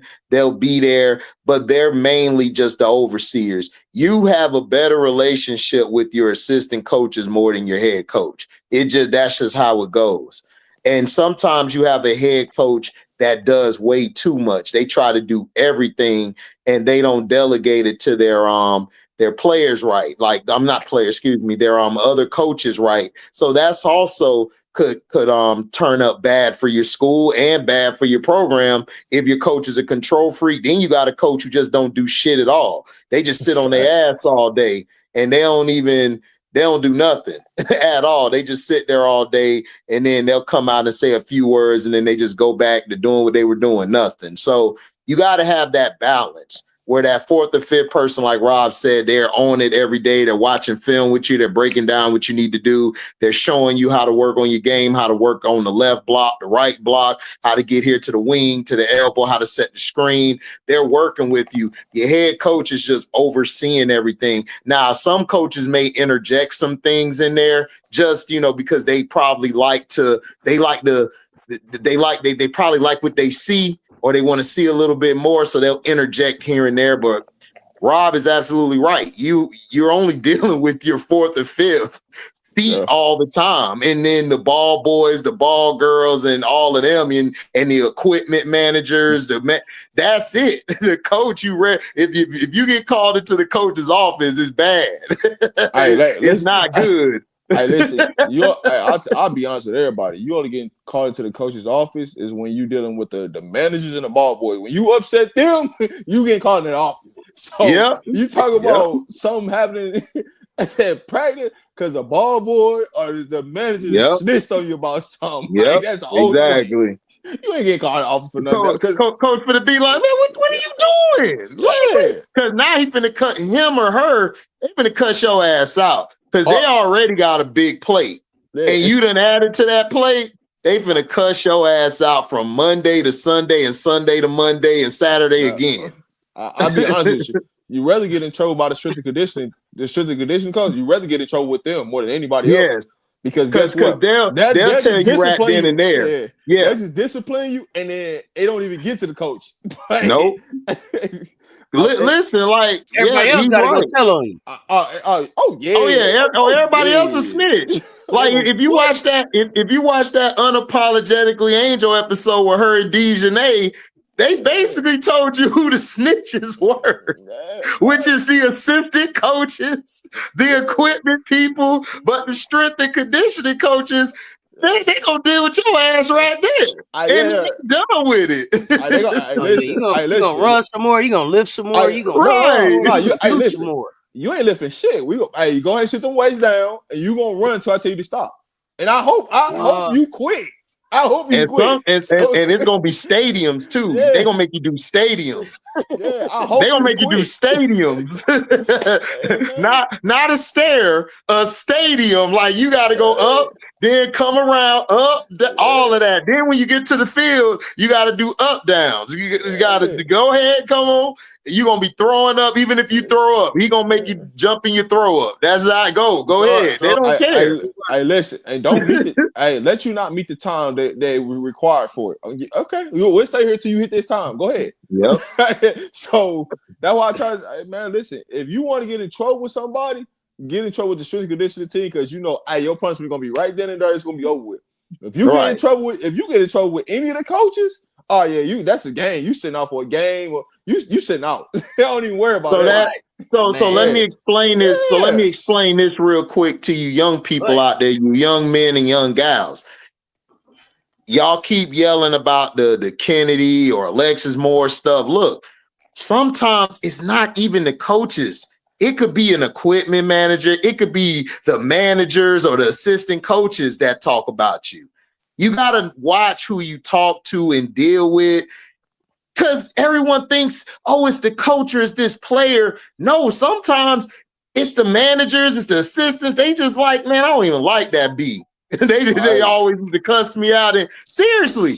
So you got, and also you can go to like a whole food gathering with boosters or a gathering with people that are important for the team, like the CEOs or the people that work behind the scenes. They may have had a bad experience with you too, and they air that out. So every team, like that group chat that Auntie said and Rob got, they done talked about you. Oh, she got an attitude, or we had to beg her just to get out the bed to come down here for this. That also plays a part. So y'all got to stop being first level thinkers and think more, because sometimes it's not the coach. Sometimes it's not the player. The player may not have had an issue. The player probably like, oh, they was cool when I played with them. That's probably not the person. It probably was a person they didn't think was important. They probably cussed them out, or they was rude and loud. And that person they thought was an average Joe turned out to be the big boss. So that plays a part too. Hey, Sess, what I tell you, who you gotta get cool with on the team? Hey, you get cool with the ball boys, the ball girls, bro. The ball girls, straight up. You gotta make them your best friend. Hey, cause listen, equipment managers, be cool with them too, because they'll make sure your stuff is together. Yeah. They'll make sure you got the right shoes, the right gear to wear. They'll have it set out for you before you even come a special way than the others. So those who you definitely want to be cool with. You better be cool with them, because listen, you know the coaches tell them everything. So if some like you ain't coming, they used to tell me, hey, I don't know what you got to do, but you got 24 hours. You might as well go ahead and take that pill and clear your system off, because you got to take that UA in the morning. Your coach will tell you, because it's supposed to be random. They know. So they go, if they really rock with you, they gonna tell you, hey, listen, you gotta take a drug test in the morning. So make sure your system clear everything. Y'all probably not old enough to remember that show Playmakers. Or the P-Man. Oh, I remember Playmakers. I'm old enough. I remember Playmakers. That was my shit. That was my shit. I'm old enough. Hey, what Playmaker show that them football players go through when they say the P-Man coming? I would have never thought. That's why they canceled the show. They was exposing too much. They was exposing too much. NFL was like, you won't play another NFL football game on any of your networks if you continue to play. If you make another season of it and see. Why you think Auntie they didn't really sponsor that movie Any Given Sunday? All that stuff on there they do is true. I was telling people watching the movie, I'm like, dude, that's true. All that they doing, that's what they really do. Listen. One thing you do not want to get caught with is having some dirty urine, boy. It's a wrap for you. It's a wrap. Rap city. Listen. And college though, you can get away with it depending on what your stature of the player, but you better not fail another one. But you I ain't gotta gonna ask feel you this it. You're not gonna feel it because they're gonna send somebody to let you know you got to come in. How prominent is that in women's sports? Because I think people always just think it's just the men failing your UAs. Hey, listen. I'm finna be 100% with you. It's more women smoke marijuana than it is men. So now check this out. Now the NCAA stopped testing for the cannabis though, right? Yeah. They took that out. So what they test for now is like, I guess hardcore Steroids drugs. or like growth hormones Steroids, stuff like that, right? But here's the thing: the people that fail UAs now is based upon the training staff and the medical team giving that stuff to these kids. It ain't the kids just saying, "Oh, I'm just gonna go take this." Yeah, it's you. They shooting them up this, that, and the third. What they hoping is that kid don't get randomly selected. And as long as you don't get selected, you ain't got to worry about it. You can get away with it. But if you get selected and it's in your body, that's your ass. It's your ass. It Mr. ain't nothing you do about it. That is your ass. So I got one more. I don't know how much time y'all got. I got one more type of transfer portal kid that we want to talk about. We ain't talked about this one. Fu Wiley. Fu Wiley coming off people would say a not successful season, even though she played in another national championship that. I mean, we got our ass whooped in the game, but hold on, Sis. What is a successful season for a player? Oh gosh, don't get me started about what it is. We need to know. No, we need to know. I just need clarity because when people say a player didn't have a successful season, what does that look like? What does that entail? Who said she didn't have a successful season? Oh man, I'm just saying what the social media is saying. She got to get out of there, man. Oh man, social media full of idiots. They idiots. They stay in their mama. They stay in their mama basement eating graham crackers. They don't know what the hell going on. All of this stuff. She didn't have a successful season. You know what? And I want to say this, and we're gonna get into it a little bit more. Me and Political Lil gonna get into it a little bit more. Sometimes people's journeys take them in different directions, and they put a tone on stuff like. Kaylee Heckle left USC, right? K9 left USC. They did the sky wasn't falling at USC. Ain't nothing Coach G need to do. Heckle wasn't held back. None of that. Did she win a national championship this year? No. Did she even play for one? Not at all. Malaysia Wiley played for a national championship this season. She didn't win it, but she played for it. She played for it in back-to-back years as a freshman and a sophomore. It could be just the end of her journey. At the end of my journey, shake my hand. Hey, Don, give me a hug, coach. You gave me everything that you could give me, and now I got to take this and go see where it is that I want to go. But when that happens, where was Don at? Yeah, go ahead. When that happens with black women, and this is what pisses me off, it's always got to be some drama. It's always got to be some negative. It always got to be about what Dawn didn't do. Maybe she did everything that she was supposed to do, and that's just the end of their journey. But y'all be so quick to want it to be something drama, some social media hot, some type of viral moment. Oh, her mama's mad. Fu Wiley's mad. Maybe it wasn't none of that. Maybe it was just, hey, shake my hand. Big dog, we did everything we could. I love you, coach. And I'm gonna see you on the other side. It don't always got to be all of that. We don't even know why Fu Wiley said she wanted to leave. She ain't told us. She ain't gonna tell you. But where was Don at? Don was in the championship this year. She was in the championship last year. She was in the Final Four the year before, right? Yeah. Like that's a successful season. All these other coaches ain't even make it past the Sweet 16. Oh man. So what are we talking about? Like, and here's the thing. For some programs, just making the tournament is a successful season. If you was in the listen, last year, it is. That's a successful season, right? But see, I don't even pay attention to social media because, like I tell them on my page, y'all are idiots because y'all never had any success in your life, so you don't even know what success is. Success depends on what it is that you're at. Like if you're at a Florida State, like my school, and you make it to the second round, like in at least to the 32, that's successful for what they could bring in. Then if you have a UConn or a SC who gets to the Final Four or at least a championship game almost every year, that's successful. There's schools like a Cal who didn't even make it to the tournament probably or got to the first round and lost. So they're hating on Dawn Staley because let's just be for real. They don't like Dawn because Dawn is stand on business. She gets the players. She proved that she can get back to the chip without a true big like a Camilla or a Boston or Asia. She's proven that she can recruit. She got the best scorer to come to her school. Then she got a big to come to the school, probably going to have another big to come to the school. So they don't like that success. But I'm trying to figure out, Rob, where is the backlash to Gino during his time? He wasn't winning. He wasn't winning. He was losing. He was losing. Yeah. So where's his backlash? Like, where's the backlash of him having all these All-Americans on his team?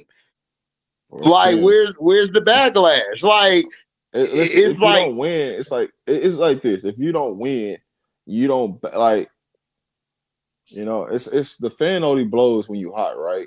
We all understand that. So yep, exactly. when you take that into a situation, we only can get at Dawn because she didn't win. But if she did win, you still wouldn't give her the credit. Nope. So what is even having a point of having a conversation for? Because win, lose, or draw, you're still not gonna give her the credit. Because what you gonna say? Oh, she's tied with Kim for championships. Yeah, and you gonna highlight Kim than you are Dawn. And even though they won a champ, but it's like, man, what are we doing? And that's why I always ask people when people make statements like that. What is success to you? Because success to you might not be success to me or the person that you're talking to. So what is this? What defines success? Because everybody is on a different level. Everybody develops at a different level. And so you talk about Fuwali, about being held back and success and things like that. Well, I promise you this. If you go ask that kid right now, she's probably going to tell you she had a successful season because she grew in an area that she didn't have her freshman year. So is that success or not? Yeah, why don't Brenda Freeze and them type of coaches get the backlash? Like, Brenda Freeze ain't win nothing. You got the guy from NC State. Like, he fumbles so much talent. So it's like everybody cool. But HD, hold on. Let's take it a step further. Let's be real. Why has Corey not got any backlash? And they was the number 1 overall seed in a tournament for UCLA. I'm still waiting for somebody to tell me why. You had Lauren Betts, you had Kiki Rice, you had London Jones, you had Barker, you had all this talent, and you lost. Let's go also a step further. You lost to that LSU team that really didn't have but Angel and probably Flaw on the squad, and you lost to them, and you had a stacked team then. So, and then how do you win Coach of the Year? You haven't done nothing worthy to me to be a Coach of the Year. You haven't. You lost to USC twice. Yeah, you won in the tournament, but you lost to them twice. You really were struggling against teams you should have just blew out. So I'm still trying to figure out. You got the best so-called player in college basketball. They love to say, which I think she's overrated. That's just me. And then you got a Kiki Rice and all of this, and you still get out-coached by and outplayed by UConn. But nobody says nothing to her. Nobody says nothing about Coach G and all these people leaving. Nobody says nothing about her, but they want to say something about Dawn because Fuwali and Sakima decide to bounce. It's a problem now. Like, come on. But the crazy thing about it is, the same smoke you got for Dawn for two players leaving, right? UCLA lost more than 2 players. Yes, a lot of players. USC lost more than 2 players. UConn lost more than 2 players. But what are we talking about? But we're going to talk about Dawn because Fuwali decided to bounce. And I'm not finna get on Fuwali because I love her game, but Fuwali took more shots than anybody, played a lot more minutes than a lot of players. So you can't run that narrative that she wasn't being let to do what she wanted to do. She was allowed to play the game the way she wanted to. She was allowed to play the minutes that she wanted to. The problem was Fool Wally. Fool Wally gets into her own head at times. Instead of just being who she is, she falls into that trap of I gotta try to incorporate my teammates. When Don is like, no, go play, do your thing. But HD, the ball's in your hand. Well, HD, let's take it back though. If the assistant coaches are telling her to do one thing and Don telling her to do another thing, all them thoughts in her mind. Every time she plays, like that's cluttered. True. It's cluttered because she can't play freely because, hey, this assistant coach saying, hey, I want to see you. Whoever her recruiter is, whoever the assistant coach that she works out with, they're telling her, say, hey, we need to see you get, be more passive in the game. Don, like, yo, like I brought you in here to go get buckets. Go do what you're great at and go get buckets. I don't need you to come here passing the ball. I need you to be aggressive and looking to score. Don't worry. If you come out aggressive looking to score, I can live with the turnovers. If you come out passive aggressive and making turnovers, you got to come back and sit down. Well, you know what Don needed to do? Don needed to grab that assistant coach. Look, don't tell her to do that shit no more. Let her do what the hell she got to do. Because that's her game. I don't need you coming in and pass. I need you to go out there and dominate and do your thing. Be Fuwali. Because that's how great you are of a talent. So you got to tell her assistant coach, you got to chill with that. I don't think that assistant coach is on the staff no more. Out. Well, I knew assistant coach was there. And that's why. That's why. Because you needed to, because I would have kicked your ass out the first day. Like, look, don't tell her to pass no goddamn ball. Only thing I need her passing to is the net. Shoot that bitch. This what we here for, hot takes. So that's what needs to happen. Because assistants, you're right, Rob. Assistants will confuse the player. They'll tell you one thing, and then when you get with the like for example, like my position coach in college, the linebacker coach would tell me to do one thing. Then I get with the defensive coordinator who basically supersedes everything. He'll tell me, no, I need you to do this. So confused. Now in the game, I'm confused. So a lot of times people think, man, he playing bad. And it's like, no, because these idiots keep telling me to do one thing when I need to do this. And then it's like, when you ignore them and then you do your own thing, then they want to bench you because they're like, oh, you're trying to freelance. No, I can't do what you say. I'm going to go with what my eyes tell me to do and my instinct. So I agree. That assistant coach needed to be let go and not be there no more. Hold on. Hey, David, if you want to pull up, bro, we can have a conversation right now, man.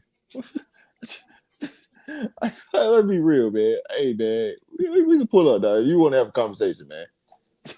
And I'll let you get out. What about Gino? Yeah, I'll let you get out whatever you need to get off, man. But hey, one thing you ain't gonna do, bro, is what you're doing in the chat right now. And that's what I wanted to throw in there. People act like this is the first time Donna lost people to the portal. Y'all forgot 2019? Right. Y'all forgot 2019? You didn't have to send him. You didn't have to put him in the shadow realm, Key. No, you have to do that. Let him. Hey, listen. Yeah, we could have dropped the link and let him. I want him to get his issue off because I just want to hear what he got to say because anything that he got to say about Gino, I can rebuttal anything that he got to say and I can show you facts. So when you want to start talking about Gino versus Don, that's not a bag you want to get into because I'm with it. So yeah, we're gonna. You think? Well, Dion, if you want to jump up in David's place, come on up. We drop the link. If taking out comments. Hey, you could take his spot.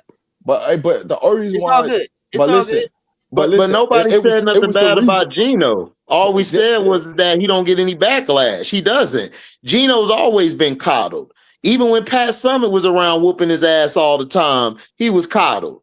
So he always gets a pass, and he could be an asshole. And I still ain't forgive him for what he did to Candace and NECA. I don't respect what he did there. And then he tries to play like I had nothing to do with it when that's bullshit. When all your team is UConn players, like, come on, like, stop. Like, he's always played the politics and the I don't know everything, or I'm just gonna be the asshole in the room. But I'm trying to act like, you know, it's not all my decision. You know, I just play it how it. I hate people like that, because those are the people who stab you in the back the most. I don't even like them type of people. I see you, Key. Oh no, I understood why the comment like was gone, because of the last statement of it, right? That's what made me say something to him. After that. No, it was the end of the statement of, you know, calling people out their names. You know what I'm saying? And, I understand. They always do that on the internet, because they're internet tough people. They get in their emotions because they love somebody so much, but you tell the truth about them, they get mad. Nobody said Gino's not a great coach, but Gino to me comes off a lot of times is very like an elitist attitude. He's a very big elitist, and he's a guy who got away with certain stuff that he shouldn't have done. I don't want to drown the show out, but he wasn't playing fair during them years with him and Pat. Like, he wasn't. So we'll keep it at that. Mondo, we'll drop the link. You know, you can come up too. Come on up, talk to us about it. Hey, listen, man. Bro. Mondo, what? Hey, listen, man. We here to have a great conversation. If you want to come up, we'll drop the link for you. You know what I'm saying? This ain't no, you know what I'm saying? I promise you this, and I say this. This goes to everybody that's watching now. Us three don't always agree upon the same thing. Chess push back on a lot of shit I say.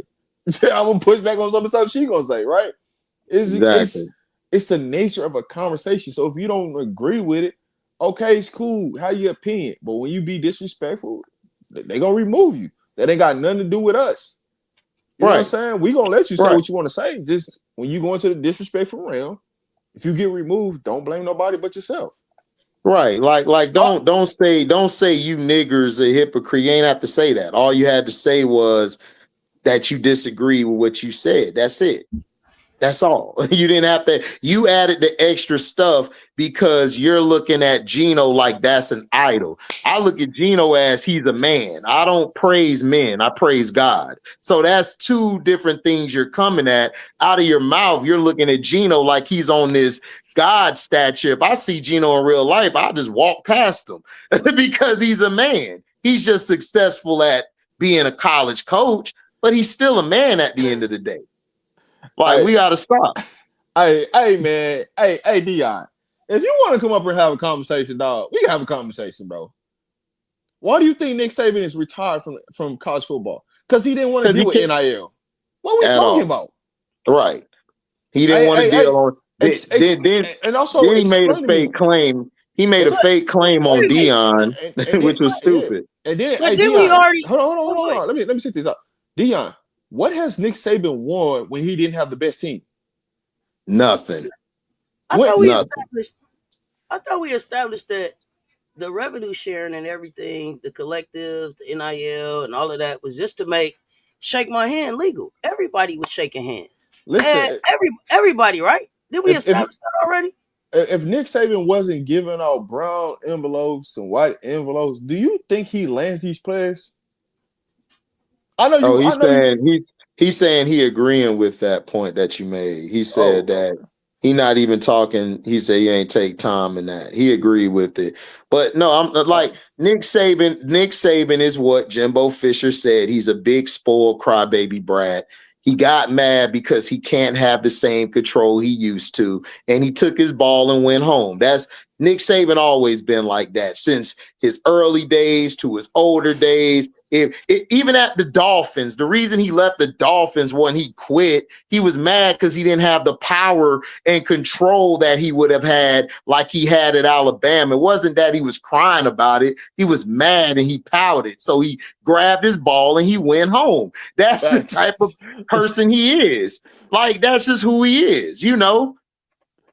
But and I don't want to interrupt the Gino conversation, but Marcus, you've been typing a whole lot this afternoon, some in caps, you know, like you yelling and everything. So I wanted to just finally say, because you put this up here, they have the top freshman class of women's basketball next year, plus Big Foe, Flage, and Michaela Williams, and possibly getting Sarah Williams. Talking about LSU. I'm gonna be real with Do you. you know what that sounds like? You know what that sounds like, Marcus B? It sounds like University of Southern California. You know what they did? 1, 2, 3 Cancun. What are you talking about? Marcus B, you're gonna hate me for it.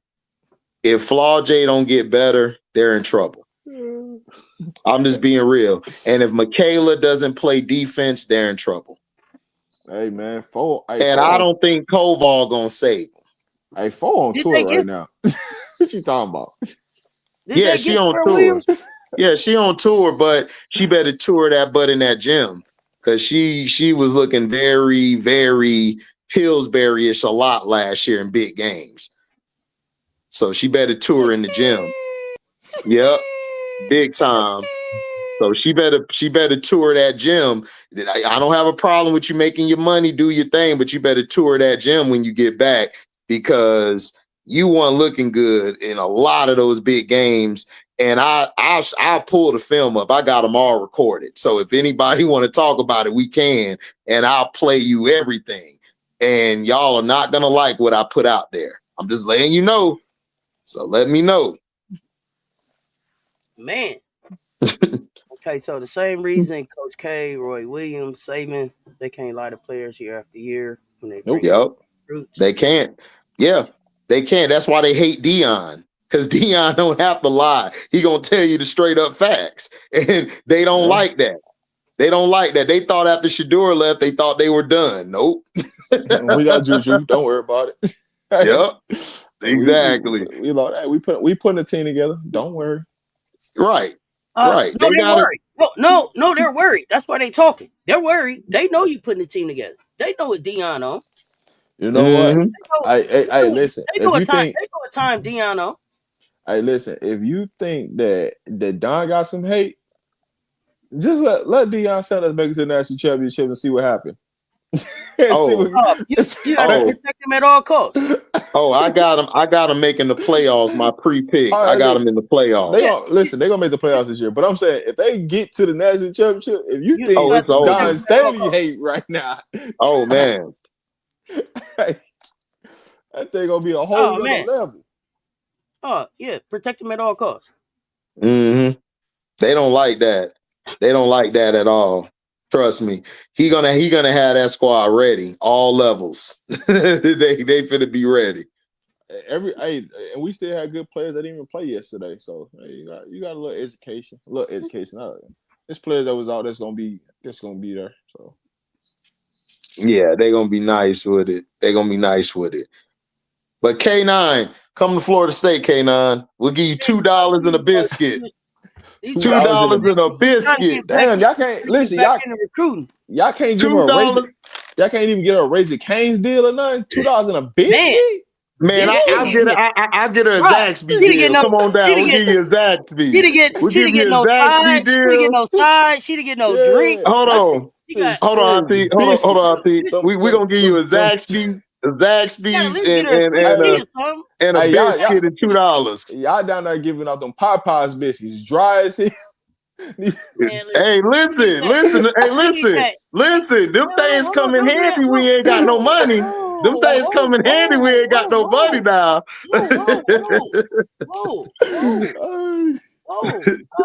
Hey, they may want to sponsor us. We can't be throwing Popeyes under the bus. Right. Hey, listen. Hey, you know what I'm saying? You get 2 wings and a fry for $7. You know what I'm saying? Hey, Popeyes, I'm sorry. Come on. You want to support your boy? I'm here for it. Hey, we here for it, Popeyes. Salute.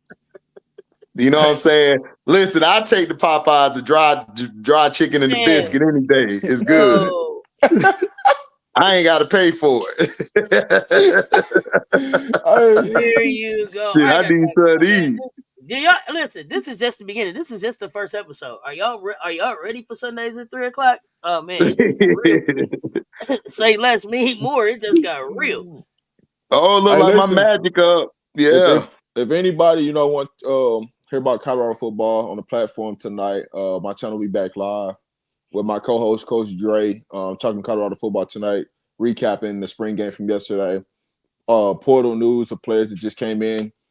They just shows that pick Colorado today, commitments, and some future commitments coming. So if y'all want to talk about some football, later on today, in about 3 hours from now, the show will be live, so you can talk about some Colorado football. It's just there's some Bucks we fans never up in this finished. thing. Rob said Heckle might be going to SC. Yeah, And I said I'll take her to Florida State with a biscuit and chicken wings, you know. Yeah. So we talked about Heckle. My thing with Heckle Mondo was, what does that look like for her? Like, does it look bad that she hasn't committed yet? Because I thought the Heckle would go to Washington. I thought the Heckle would go to Washington.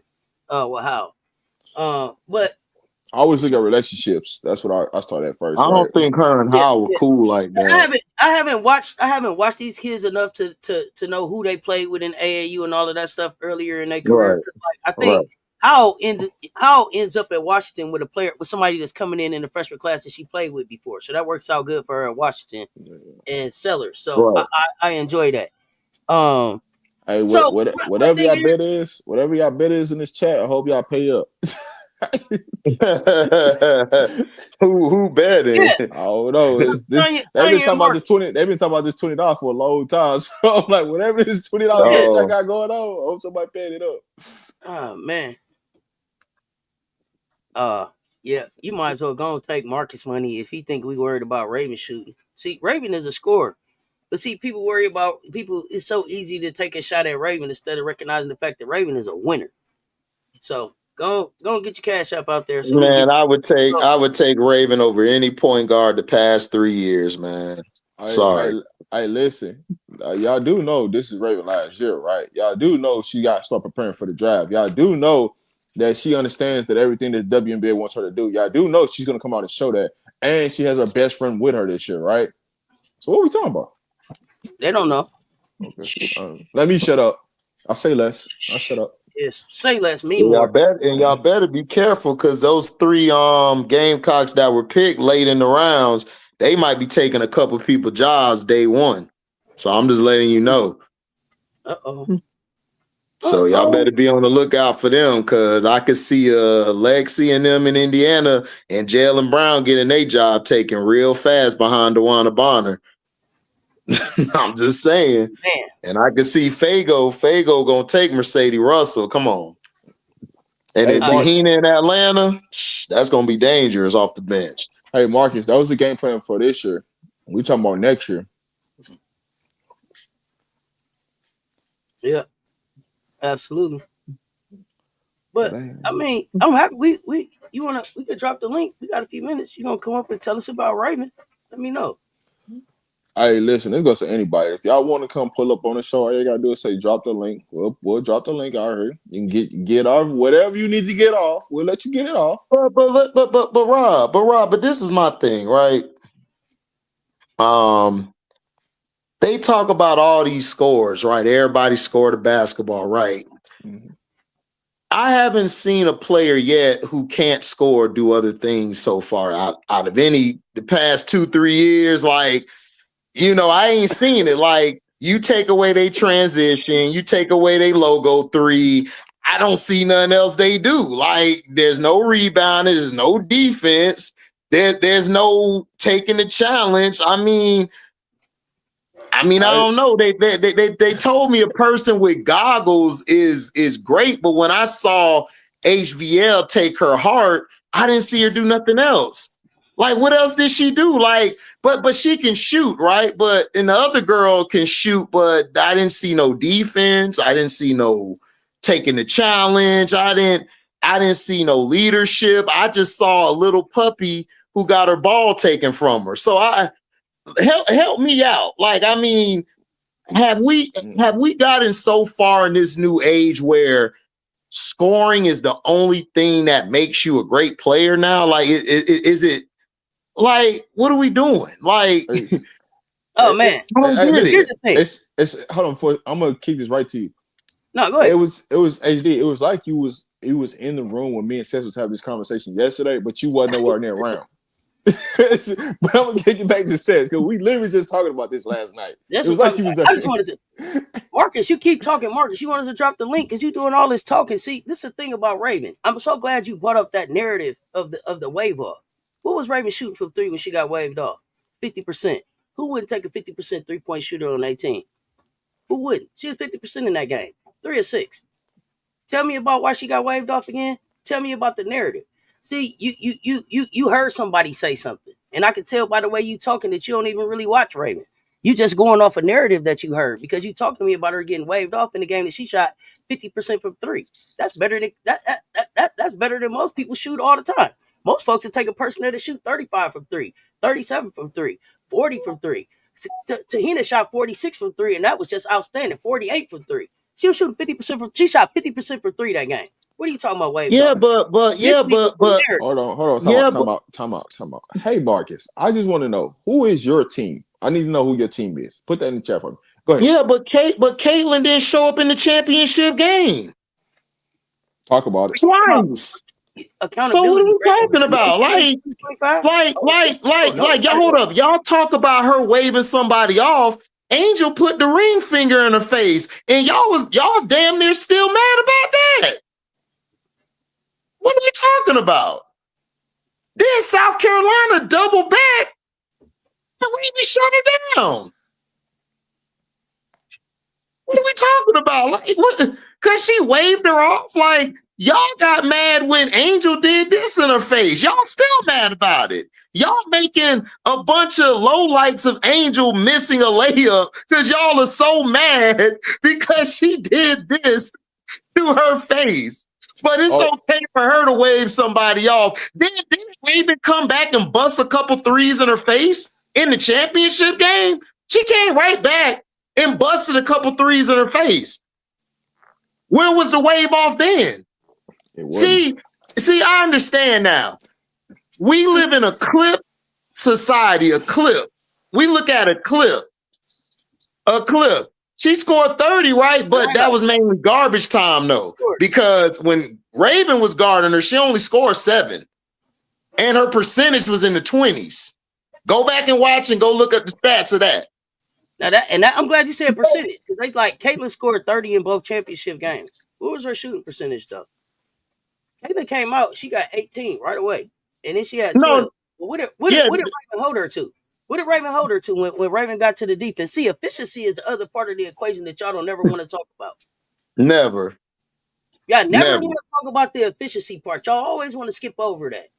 Like y'all was telling me all about how Breezy couldn't have locked down Madison because Madison had 20. But she took 22 shots to get 20. Right. So what are we talking about? Now it's double team. No, Caitlyn won double team. Raven guarded her 94 feet, slapped the floor, and said, "Let's go." It wasn't no double team. Now you're lying.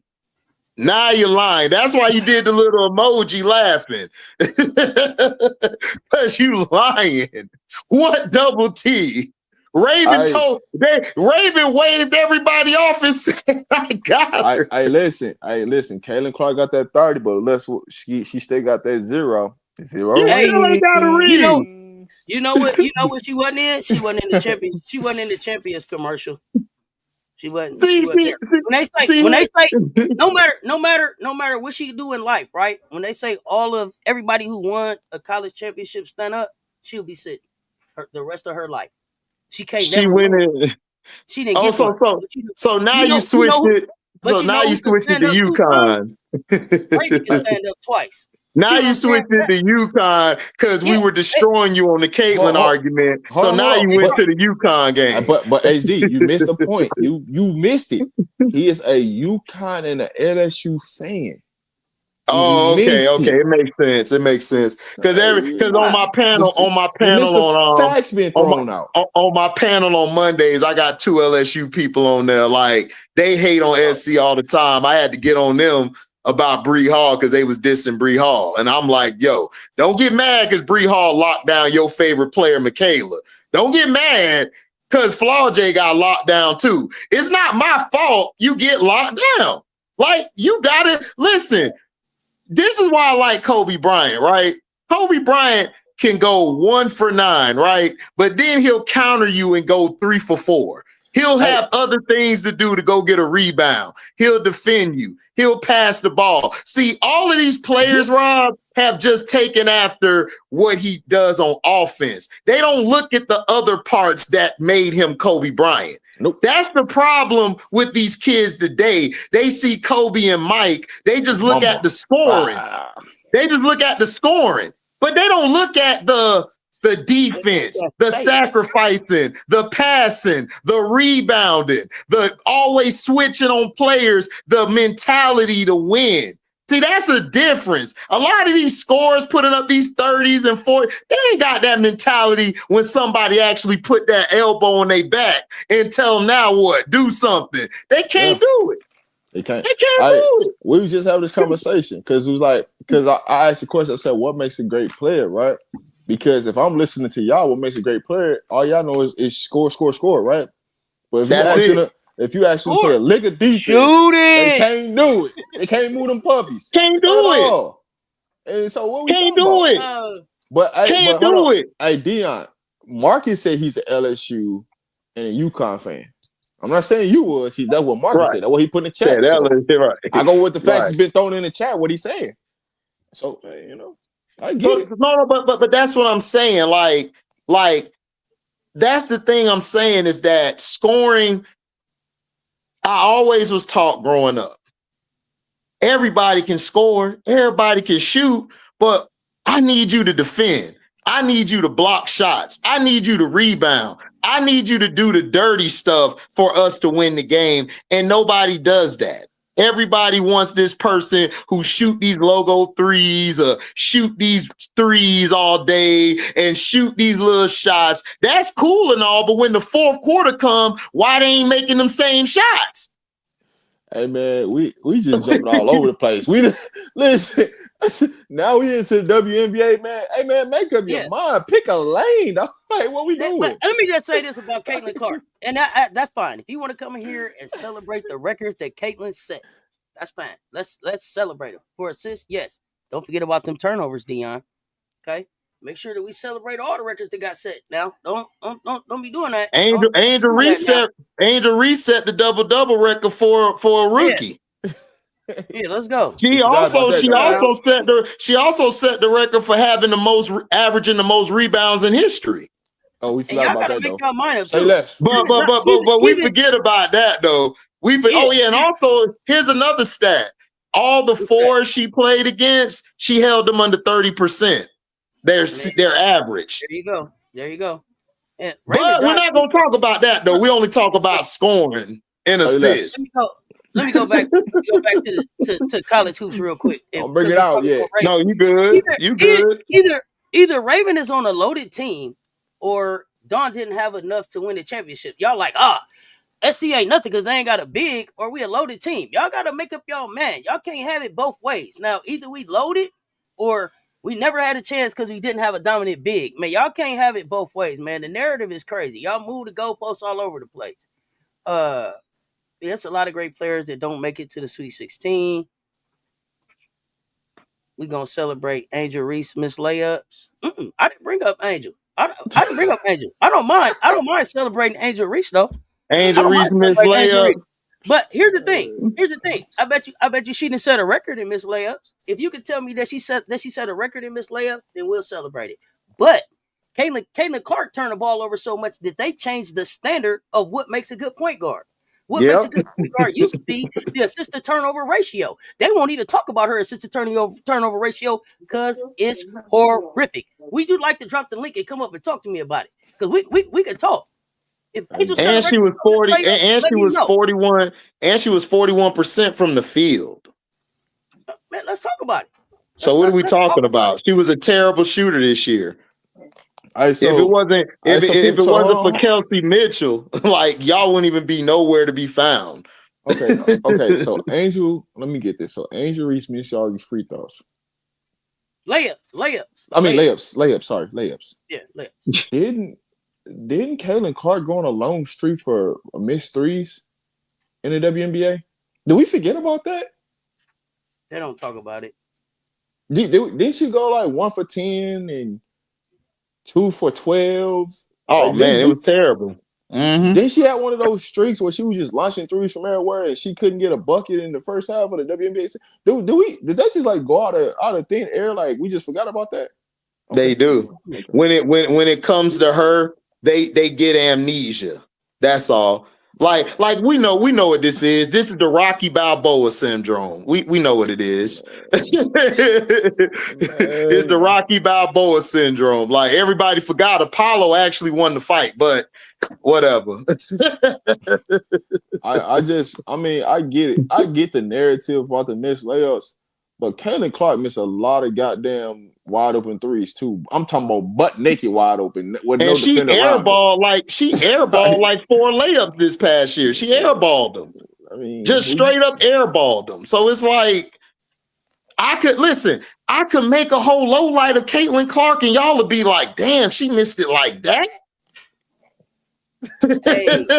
hey, at one point, her 3-point percentage was better the further she was away from the 3-point line. The closer she got to the 3-point line, the more she missed it, bro. Like, it's a logo 3. And you said, why are we talking about Caitlin Clark? They brought it up in the chat. We weren't even. They brought it in the chat. We didn't bring it up. We just rocking with the chat. They brought it up. At this point, we didn't bring it up. Chat now, right? Listen. We didn't already talk about everything we supposed to talk about. We here giving y'all a great show. Right? We just giving you entertainment. Yeah, we here. But see, y'all did it first because y'all dissed Raven, but y'all claim Olivia Miles is this great point guard or player, but it's like, bro, like she didn't show me leadership. She didn't show me grit. She was front running because I could go pull up the tape when she hit that 3. They were up by like 15. No, they were up by like 12 or 13. She started flexing. And then when she got her ass busted, she quit. Raven and them were losing. Raven still had them troops ready. Still had them, we good. We good. That's what I want from my floor general. I don't want a floor general who giving me 30 and 15 or 20 and 10. I don't need that. I need my floor general to make sure everybody else is getting the job done. That's what I need. Hey, peep this, HD. You know how you told me she was 5th on the draft boards right now? They ain't gonna be checking for her next year. Just watch. Just watch how the season go. They ain't gonna be checking for no Olivia Miles next year. Don't say that. I'm telling you right now. You ain't gotta believe me. I'm just gonna put it out there. Don't do that. Hey, listen, they say she's top 5. You gonna set them off now. They say she's top 5. Listen, I'm just saying, okay, but Rob, let me ask you this. When did Olivia Miles get so much praise? Like, I just don't even know where her name came from. Her name came from left field because she ain't did nothing to me at Notre Dame. It's like, hey, I gotta have her. Like, she ain't did nothing. So I'm just trying to figure out what happened. That's what I'm saying. So I watched her when Hidalgo was out. I remember Hidalgo was out them games with the ankle. Mm-hmm. The offense did not run through her. The offense ran through Citron and Westbell. It didn't run through her. And so if you're Rob, you're a GM, right? You're looking for a point guard to run your offense, your half-court offense, and be able to speed the tempo up when you need to. You're not looking for Olivia Miles at all. Hey, HD, I got a real question for you. And I just got to be real. We can use this draft. The first 3 picks are going to stay the first 3 picks if Olivia Miles is in this draft. I agree. So how in the hell is she going to get picked top 5 next year? And it's better talent next year. Okay. Yep. I'm just saying. Listen. People was checking for her teammate. People was checking for her teammate, Citron, more than checking for Olivia Miles. So you mean to tell me that they was all of a sudden she was going to be picked over Citron? But y'all telling me she's supposed to be the star player? Okay. All right. I'm gonna shut the hell up. I'm gonna just say less. I'm gonna just shut the hell up. No, you said enough. Because you validated my point the whole year that people got mad at me for saying. So, hey, you validated it. I'm good. Hey. Exactly. So we got the. We're gonna round this back to where we started it at. Let's rewind this thing back to where we started. We got the portal getting ready to close up on the 22nd, right? 20 is that Wednesday? Whatever Wednesday day is, that's when it closes. Okay, Wednesday. Do we expect any more big names to jump in the portal? It would be kind of crazy for somebody to jump in the portal at this point, unless they was just waiting for that last minute splash, right? The only way all right, so check this out. The only way, because the portal closes on Wednesday, right? The only way that you see a big time name or somebody key contributor leaving, that means that they already got a deal signed to go to another school. Like, it's already done. Like, the back work already done. They just got to hit the portal. Other than that, you ain't seeing that happen. Yeah, that ain't so pretty much set with what we see. So people try to get out the portal. All right, now, but even though the portal closes, if a kid really want to leave the school, if they have the ability to graduate, they can still hit the portal because they don't have no close date on if you're a graduate. So if you say you're going to summer workouts and you don't like what you're seeing, shit, you better hurry up and try to graduate and be done before the next school year. Because as long as the next school year hasn't started, you can transfer. So that's the only way you can get up out of it. Now you can still transfer but not play. Is that right? No, you can play. You have to be a graduate. Like, you have to be. You have to graduate your school that you at, and then the school that you're going to got to have graduate classes. So that's gonna narrow your options because not every school has graduate classes in whatever your major is. So you playing with that in a sense too. So that's the only way they can hit the portal. But yeah, if you going in the portal about Wednesday, that means that you to make some back channel deal. You ain't just going into the portal. Yep. Okay. Well, Wiley's birthday is tomorrow. Do we see her committing tomorrow? Man, she commit whenever she feel like it. Yeah, I mean, if it's something, if it's some branding around it, like I heard somebody mention it, like maybe she was going to announce on her birthday. The last time I seen anything posted from my lady for Wiley, she was out on the water on a jet ski. It didn't look like she was worried about making an announcement or nothing. It looked like kid was enjoying life. I was happy for her. Whenever she gets ready to make that announcement, and whatever that announcement is, whether it's go ahead. Oh no, we was talking about Porter, right? I was just thinking about something.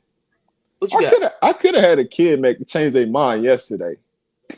You think so? You know who I'm talking about. Remember, I was in the airport with Jazzy Davis, right? Yeah. In Chicago. I could have like, hey, let me talk to you, kid. I can go get you somewhere else now. Hey, I could have, but I'm gonna leave that for another day. I could have made a change. Don't make that person mad, man. That person gonna be hot. that person gonna come and find you. Listen, the only people know is the only people that was in the mansion at that time while I was in the airport. That's the only people that know. Exactly. And she wasn't the only person I was talking to while I was at the airport. So it could have happened. Yeah.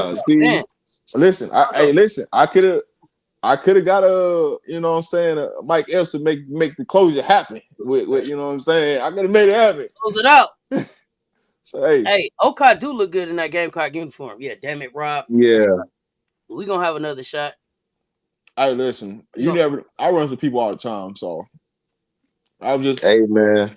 This is why y'all got to make sure that y'all subscribe to all of the channels. Make sure y'all follow us on all the platforms. Y'all never know where we gonna pop up and what we gonna pop up with. Don't miss the next drop. If it's your first time here, make sure you hit that subscribe on all the channels. Ring that bell on all the channels. Let's get it. Yep.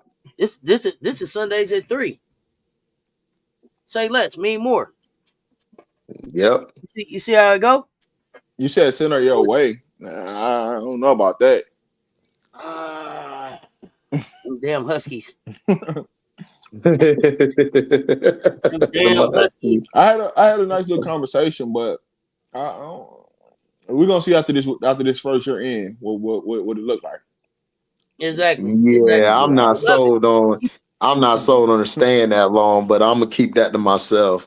Because I don't like that. I don't like that coach. I don't like, I don't like that coach. I don't like either of them coaches over there in LA at all. I don't think they're good at all. And I think that we'll talk. Hey, hold on. Who's bullying somebody? What are we talking about? Yeah, Amos.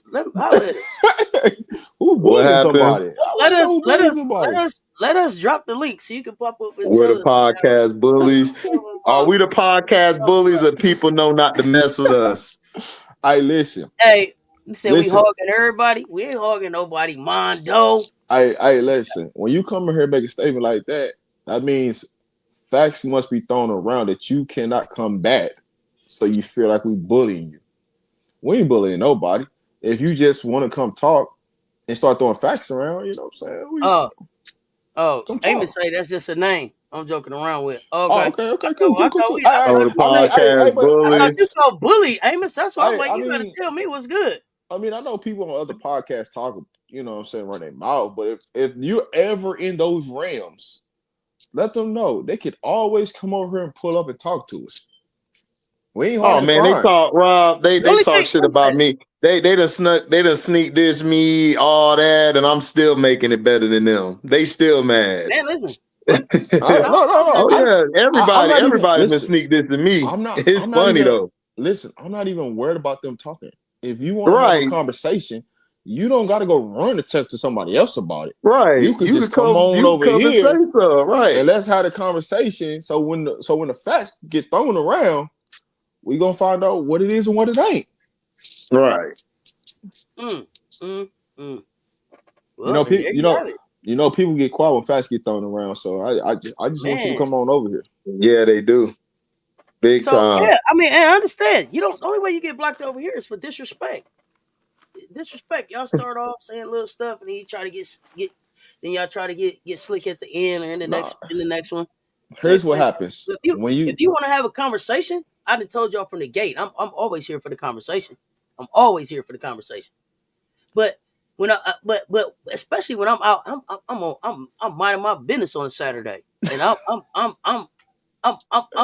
rent free in somebody else's head. I pull up on YouTube. I ain't never pulled up on YouTube and see somebody live with my name in the comment and I wasn't on the show. Right. Yeah. So when it's like that, please, you can't nobody tell me nothing. You want me to know something? Come tell me. Hold on. Right. Hey, listen. The fan only blows when you hot. but what's this dumb narrative? Hold on. Remember, the fan only blows when you're hot. The fan only blows when you're hot? Is that what you said? Bro, so that means you have to be doing something hot for the fan to blow. So now that the fan is blowing, we know what it is.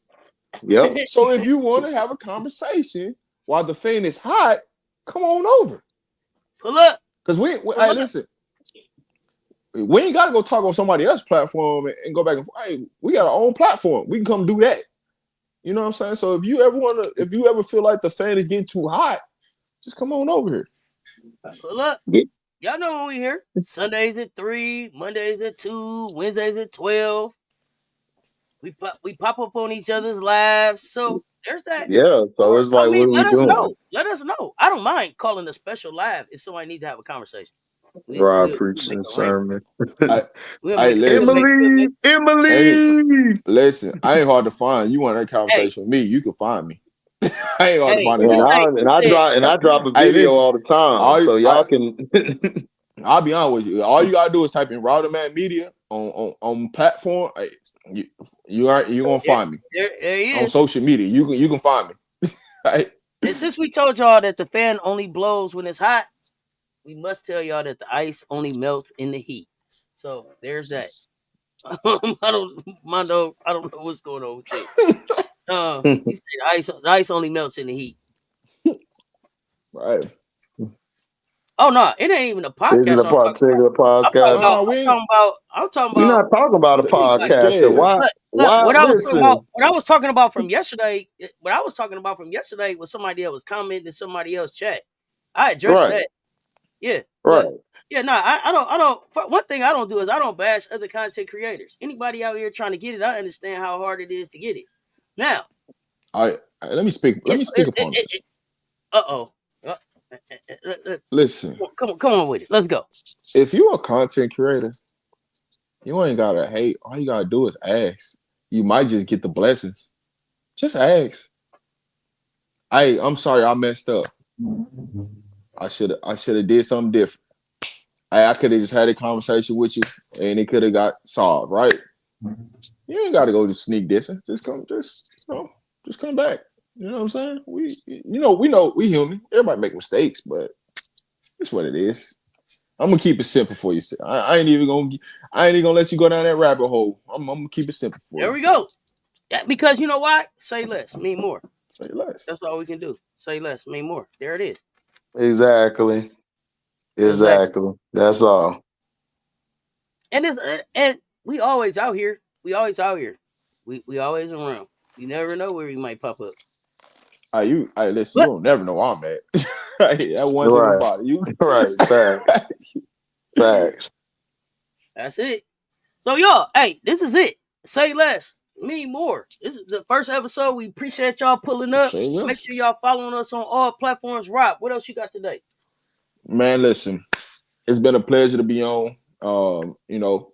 First Sunday to many more Sundays of what's finna come in store. But man, happy Easter if you just checking in. Happy 420 for all those that participate. All I would like to say, man, we appreciate y'all for tuning in because y'all could have been doing anything else in the world right now, but y'all tuning in to check us out, man. Man, just smash that like button. Subscribe to both platforms. Subscribe to all the platforms. Hit the notification bell. Hey, and if you really truly want to bless us, hey, the cash apps are in the descriptions. Just bless them. You know what I'm saying? Send them a cash app. Absolutely. That's it. You got Coach Dre coming up live on your channel in about 2 hours. Is that right? Yep. Coach Dre will be live talking Colorado football. I'm on a panel breaking down yesterday's spring game, incoming commitments, potential commitments. So, and people that's leaving for the portal. So, if you are a football fan, you love Colorado football, check us out at Rodderman Media. My co-host, man, he dropped them jewels. If you want to hear some jewels, man, he gonna drop them for you. So, shout out to my brother for. Absolutely. What you got on your channel today? Nothing really. I'm just watching replay of games, then I'll do a video breaking down what happened in the game, talk about what should have been done. I already did the Clippers game yesterday, and I did the Pacers game. So I'm looking at the Pistons in New York. Then I'm gonna do the Lakers game, and then I'm gonna do today's game probably on night hours. I got a night hours coming up tonight, live, but everything else gonna be uploaded. Then I'm back with Now What tomorrow and Stars Hoop Central. I'm gonna be on there with my co-host causing a lot of diabolical shit. Y'all know the D stands for diabolical, so I'm gonna be talking about shit and doing a lot of pushbacks. That's what I'm talking about. And then I'm back later on with the CC show, some late night therapy. We in the mansion watching NBA hoops till then. What you got? I was gonna say this. Hey, if you can, we just need 5 people to share the stream to the show. You know what I'm saying? Can we get 5 people to share the stream? It goes a long way. So man, we appreciate y'all support. I just wanted to put that in there because I forgot to say that. So appreciate that. I appreciate that. There we go. And we appreciate y'all. Until next time, until us, y'all stay tuned. Talk soon. Say less.